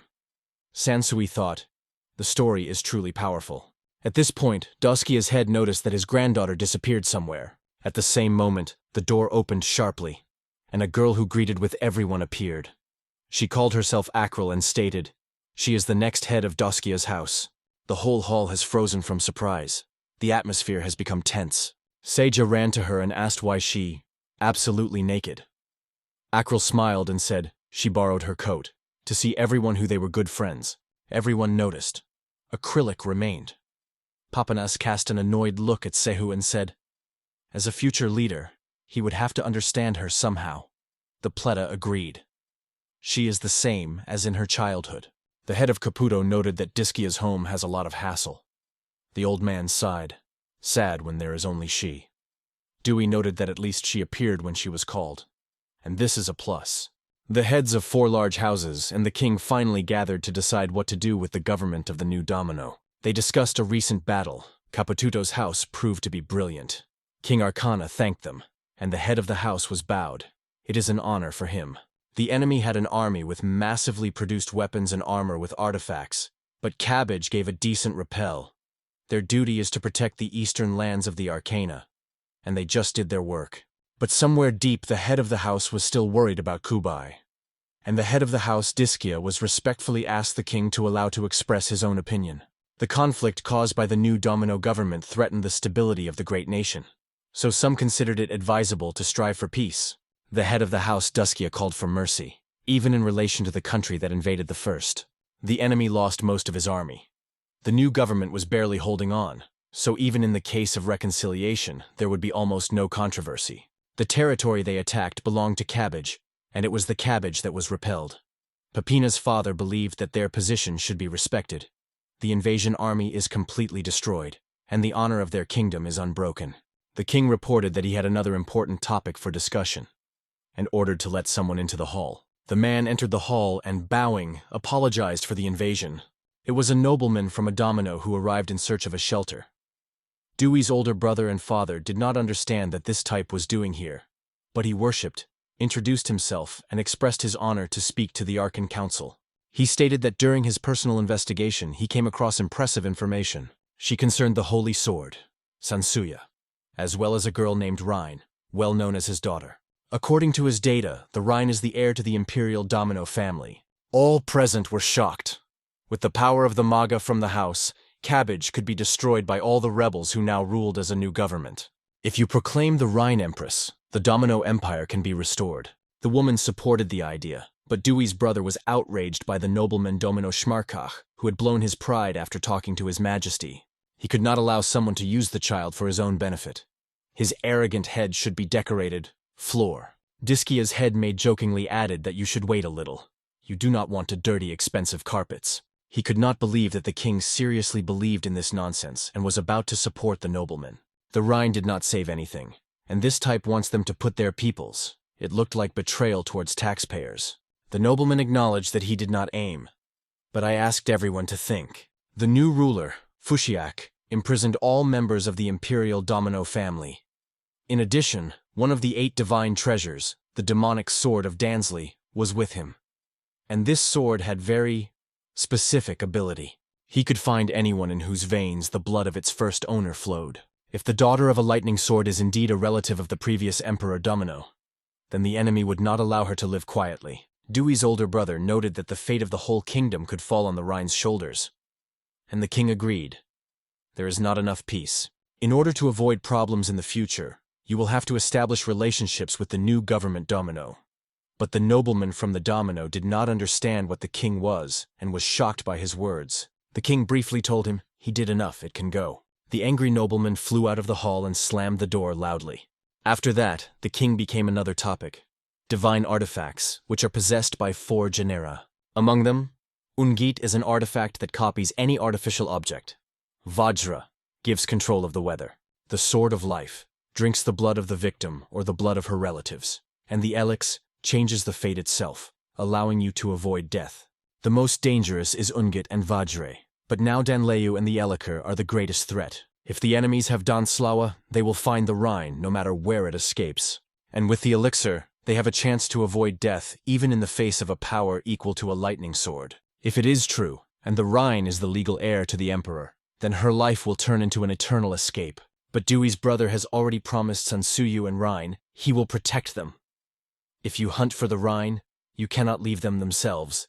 You could try to negotiate with the Ak, but it would mean losing the strongest sword, and help could only be an excuse. They would somehow come, but not their people. That is why King Arkan called this meeting.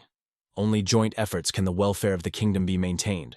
The king and heads of 4 great families continue to consult how to act against the new Domino government. Meanwhile, everyone else gathered in front of the savings house. He was delighted. So many people. And he exclaimed that he was just wonderful. It is easy to speak. He is a damn magician. But why did the Plet and the Kubai also find themselves under the influence of the curse? Seija only shrugged. His magic is often activated by himself. His house has been exploding more than once. Magic could really be activated unconsciously and destroying buildings. It was hard to believe, but this is a fact. Seija explained that his magic did not accidentally explode. He was imposed on a curse. He could not use the strength without the permission of Suze from the House of Cabbage. This is exactly how he learned to control the talent. This was the reason he lived here. He was glad that he had not yet destroyed the house, but life in the city center was stress for him and everyone around him.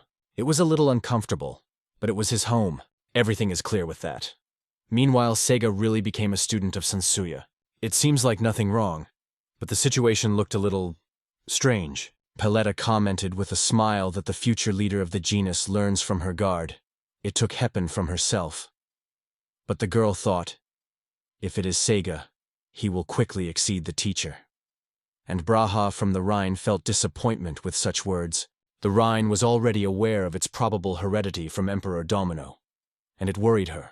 However, it still remained, because everyone was treated in a good way. The hero noted that they really have a good company, and suggested going to business. He now had 2 students whom he had to pass the sword techniques he received from Sokobak. Town and Seiga sincerely thanked Sansuya for his studies, but Pandora was angry. She was annoyed that he conveys the technique of the same monster. Sansue felt embarrassment. He understood that he had touched the painful theme for one of the victims of the teacher. But the Shun decided, everything she said is just insults, and it is not necessary to keep evil. She was surprised and stated, of course, she did not hurt. Why think about it at all? At the same time, she was surprised. Why so hate Tsuboka? He had no weaknesses. He was perfect, as if stronger. Moreover, it is also immortal. Pandora had nothing but the desire to see him dead. She thought that the Shun understands her, but he just offered.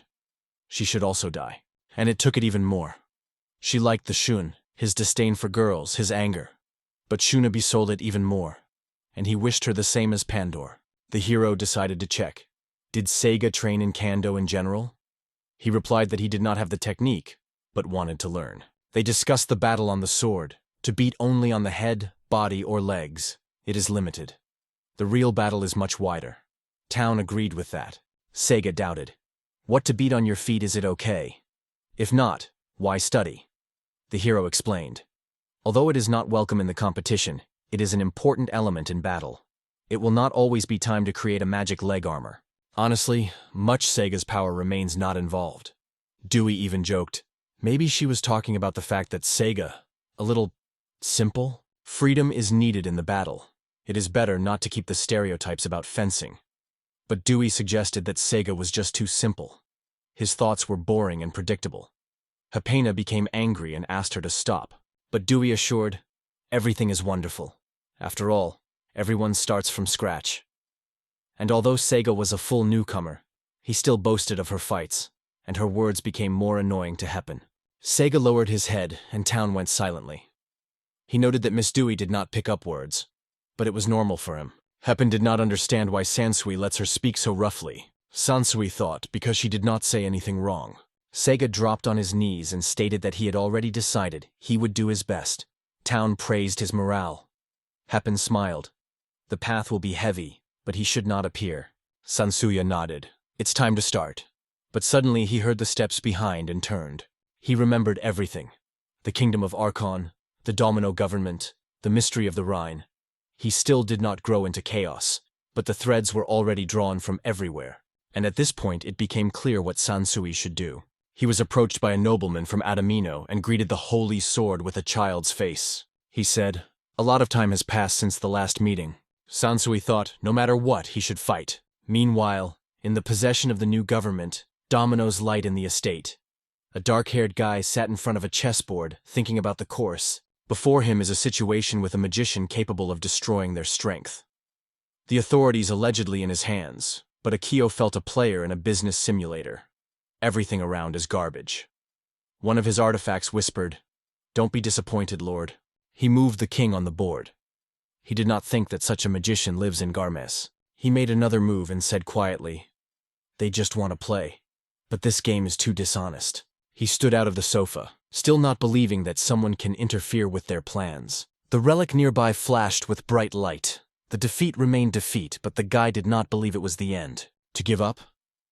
He will fight until the last breath. In his veins, the blood of the Emperor, who has not yet been erased from history. And the artifacts around, they shone and acquired human shape. They were silently behind him, ready for battle. The noble named Nur apologized to Sansom and noted that from their last meeting with the holy sword with the children's face, it was not so much time.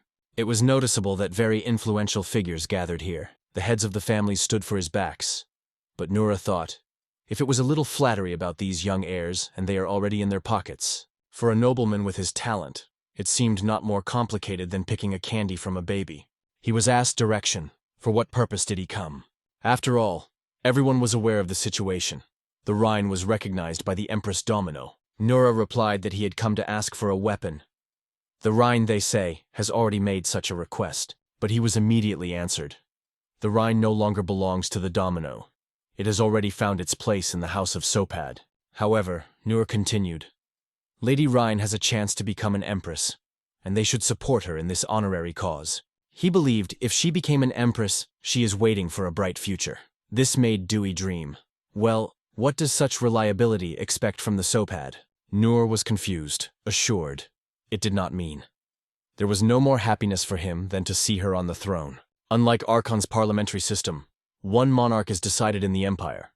And for the empress, the empire will move out of place. The decision of the empress is the absolute.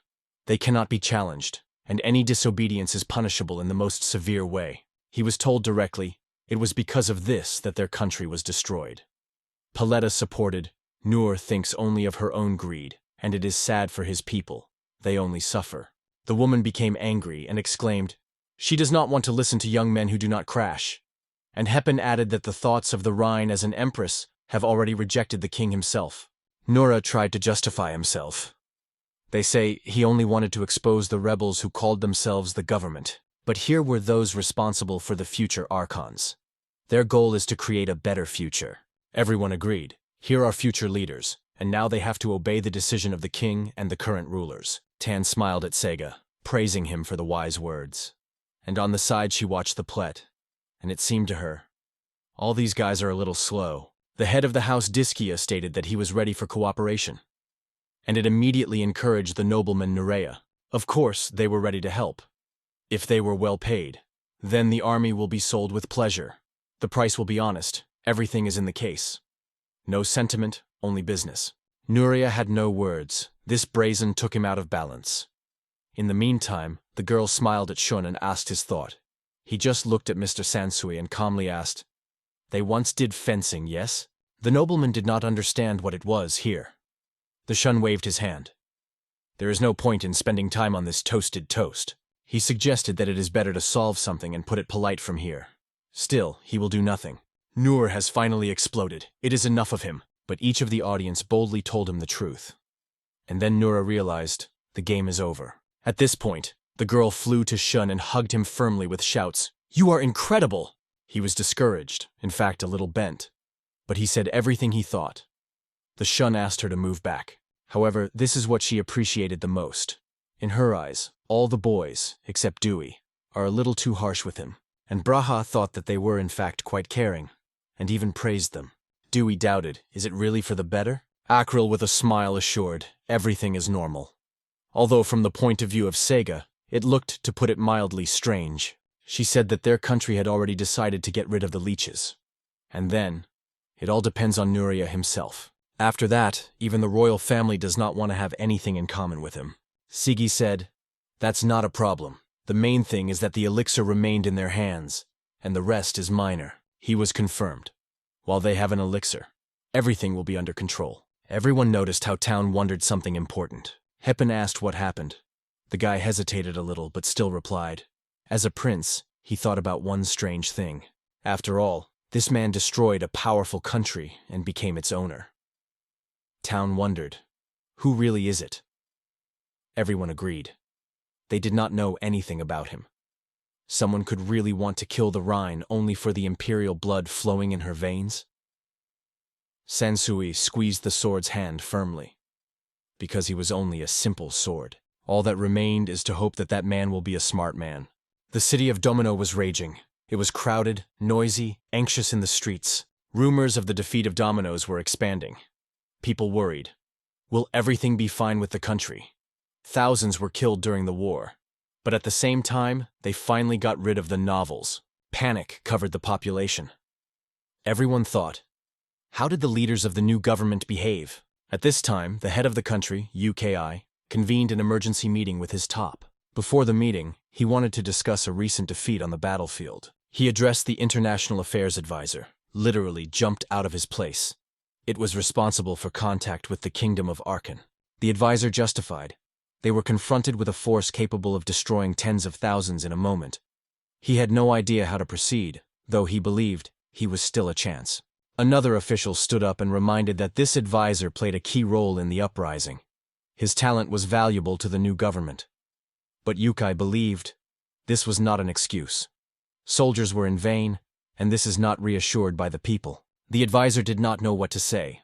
Akio stated that he will answer for this defeat personally. He will be publicly condemned. He will be charged with all the people, and it is the verdict of the people who will determine his fate.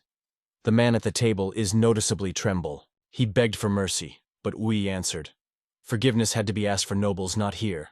Akio ordered him to be removed, and the soldiers grabbed him.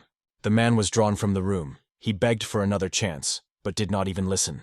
And then, a sudden loud slash on the table. Akio forced everyone to silence. Now he would say the main thing. He was outraged. Why, after all, after one defeat, should they go to peace with Arcana? Silence fell in the room. The shock was common. He repeated the question. Did they just collect artifacts instead of decisive action, and now prepare for a polite bow? They had to create better conditions, fight, not bow. And now even forgiveness is demanding. Akio ordered. Until he returns, they must work in this direction. The members of the council replied that they understood everything. But mentally, some were glad that Akio would disappear from the horizon for a while. UKI warned, if someone thinks of hearing something suspicious in his absence, he will take their lives. Mistakes are normal. But the escape from responsibility? It will cost life not only to them, but also to their families. Akio wanted everyone to be responsible for their actions before death. Don't want to die? Then it is better to invent a good plan, and as soon as possible. He hoped that he said clear enough, then left the office. Together with his artifacts, he left the room, throwing over his shoulder, which was too stuffy. It seemed that even he began to deceive his own administration. He was depressed by the idea. Many of his people were killed, and he was disappointed. And now he has to go to the country with which he fought. And indifferent in what circumstances everything happened. These were ordinary farmers thrown on the battlefield without any protection. One of the girls thought, "It's time to take the initiative and talk to Daka." Another girl told her that she looked like a stick that is flying among the clouds, and as if she had grown up a little. The girl just went closer. She was a list and considered small weapons too worthless. However, the rival with a smile answered, "Even in large weapons there is a weak place." It was a speaker named Adal Naif. Her rival called her pet, but in response she received, "Your pet suits your meagerness." They were glanced as if they were about to come together in battle until Akio stopped them. "Enough!" The artifacts laughed. "Well said. That is why he was their owner. These two girls just sincerely wanted to be useful. It should have a smile. But not this time." Akio sighed hard. Nothing could be further from the truth. He told the girls, it is better for them to cool their passions now. After all, their master was about to go to the enemy territory, and the time came when the artifacts had to forget the quarrels and act as a single front. Adal Naf heard that she should be grateful to the elixir, but she said right away, on the contrary, it would be like to thank her. Akio regretted that he did not make them silent, and both laughed loudly. The elixir believed that life for the sake of the country is noble, but the time of their master has not yet come. The other girl agreed. He has not yet fulfilled what he really wants. Akio was also solidarity with them. He was not going to bow his head in front of the enemy. And it is not time to sacrifice yourself. But in another camp, there is another determination. They destroyed all residents of the city. And now the head of the enemy forces decided. With that, no one will come down dry from the water. He vowed to erase from the face of the earth even a drop of Imperial blood, even if he died himself. Together with the head of the house, he was waiting for the enemy to appear on the horizon. Archon's king was certain. As soon as the enemy see this shabby land, he would disappear any desire to fight. The head of the army was almost sure. The enemy would dare to fight. The king understood the subtext, the dignity of the royal family, nothing before the interests of the state. If these people are really a threat to the kingdom, it makes no sense to arrange a theatrical performance. If they are dishonest, they will require compensation and go. But above all, you need to complete the war. Meanwhile, Akio head, along with his 4 treasures, arrived at the cabbage estate and headed to the guest room. Just as Ukiya sat on the sofa, all the treasures immediately returned to the form of weapons. Nura took a glass and asked, "Everything is under control." One of his people reported, "A wizard is in the territory of the Capitudo estate, and the hired bandits are already heading there." It looked that Ms. Rhine was also here. They were ordered to seize the Rhine, so the elite detachment was sent. Nui asked that the girl would not be harmful. The order was accepted. But there was a new question. There were also heads of 4 noble houses in the territory. What to do with them? One of the nobles was swollen. To kill. If the Rhine remains alive, they will still have an impact lever. The hoodman understood everything and came out. Nui thought, if these people supported him before, he would have spawned them. The rebels disappeared, but this is not enough. The wizards and the heir should die. If you make mistakes, the war will only ignite harder. After that, Nur was convinced that the Rhine would be in his hands. He made a sip of whiskey and thought, after the victory we'll get a high position. These people made a terrible mistake, deciding to unite with the rebels. The only thing he was convinced that the king and the heads of 4 houses would still regret it. One thought warmed his soul. How they would apologize when they admit that he was right. Imagine, he smiled inadvertently, but mentioned something important. Did the heirs of 4 homes arrived with their guard? He was answered. The name of the Rhine also here is here, and the Lord of Pandora. This has already caused anxiety.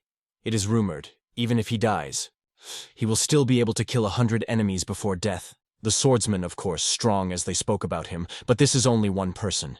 He will not do a lot. The sorcerer, according to the data, could not use magic freely. All this was a game. Nuria's order was simple, to outweigh and destroy them. The hood bowed. It will be done. One of the nobles was certain. Everything would go according to plan. This war will not end exactly, at least until the rebels are erased from the face of the earth. Meanwhile, the mysterious figures in the hoods were wrapped behind the door. One of them gave an order, not to kill, just to connect and show everyone who is the main here. They agreed the actions, and one foot knocked the door. The blow was so strong that he knocked down the servant of Nure, who was about to get out of the office. One of the hoods, armed with a spear, sent him directly to Nurea people, considering them enemies of the revolution. He hit one, he shook. Akio smiled cheeky. Try again, 100 years later, he said. They made a huge mistake. It was not necessary to go against him. One of the people of Nui rushed with a knife, but Akio evaded and grabbed the mirror. He lifted him. The mirror repelled the vase, turning it into thousands of copies which, like hail, fell on enemies. The whole body of Akio seemed to be covered with these vases. He could not believe that he really wanted to remove him. He saw it more than once. Winning the last of the attackers, Akio ran further along the corridor. He already realized everything was a trap. Probably behind this was the kingdom itself. Kakao also believed that these actions were too cunning for ordinary soldiers. So it could be an anti-vicious fraction. The mirror artifact confirmed. Very similar. But they just rejoiced. Their head was burned. It played their hand. Leo laughed loudly. Even when they tried to kill him, he was not so good. But the spear in her hands screamed. He asked to wipe his blood out of it. She did not consider herself just a tool for murder. She was offended, they say. She is dirty. It would be better to throw away. But they are just tools. The spear decided. All these words are just envy. Akio commanded, "Quiet." At this point, one of the hoods attacked an air blade. "You don't escape," he shouted. But Akio used the mirror again. And the vases fell from the sky again. Flowing, he realized. This is a serious problem. There is a real magician among enemies. And the ambush was already chatting ahead. He stopped. He was surrounded. People in the hoods shouted that it was the end, and rushed to him. But suddenly one of the attackers fell like a cleared. Akio looked around in surprise. A mysterious warrior in his armor stood in front of him. It was transformed with the sword of Exaz in his hands. All 4 treasures Akio was glad to see a friend.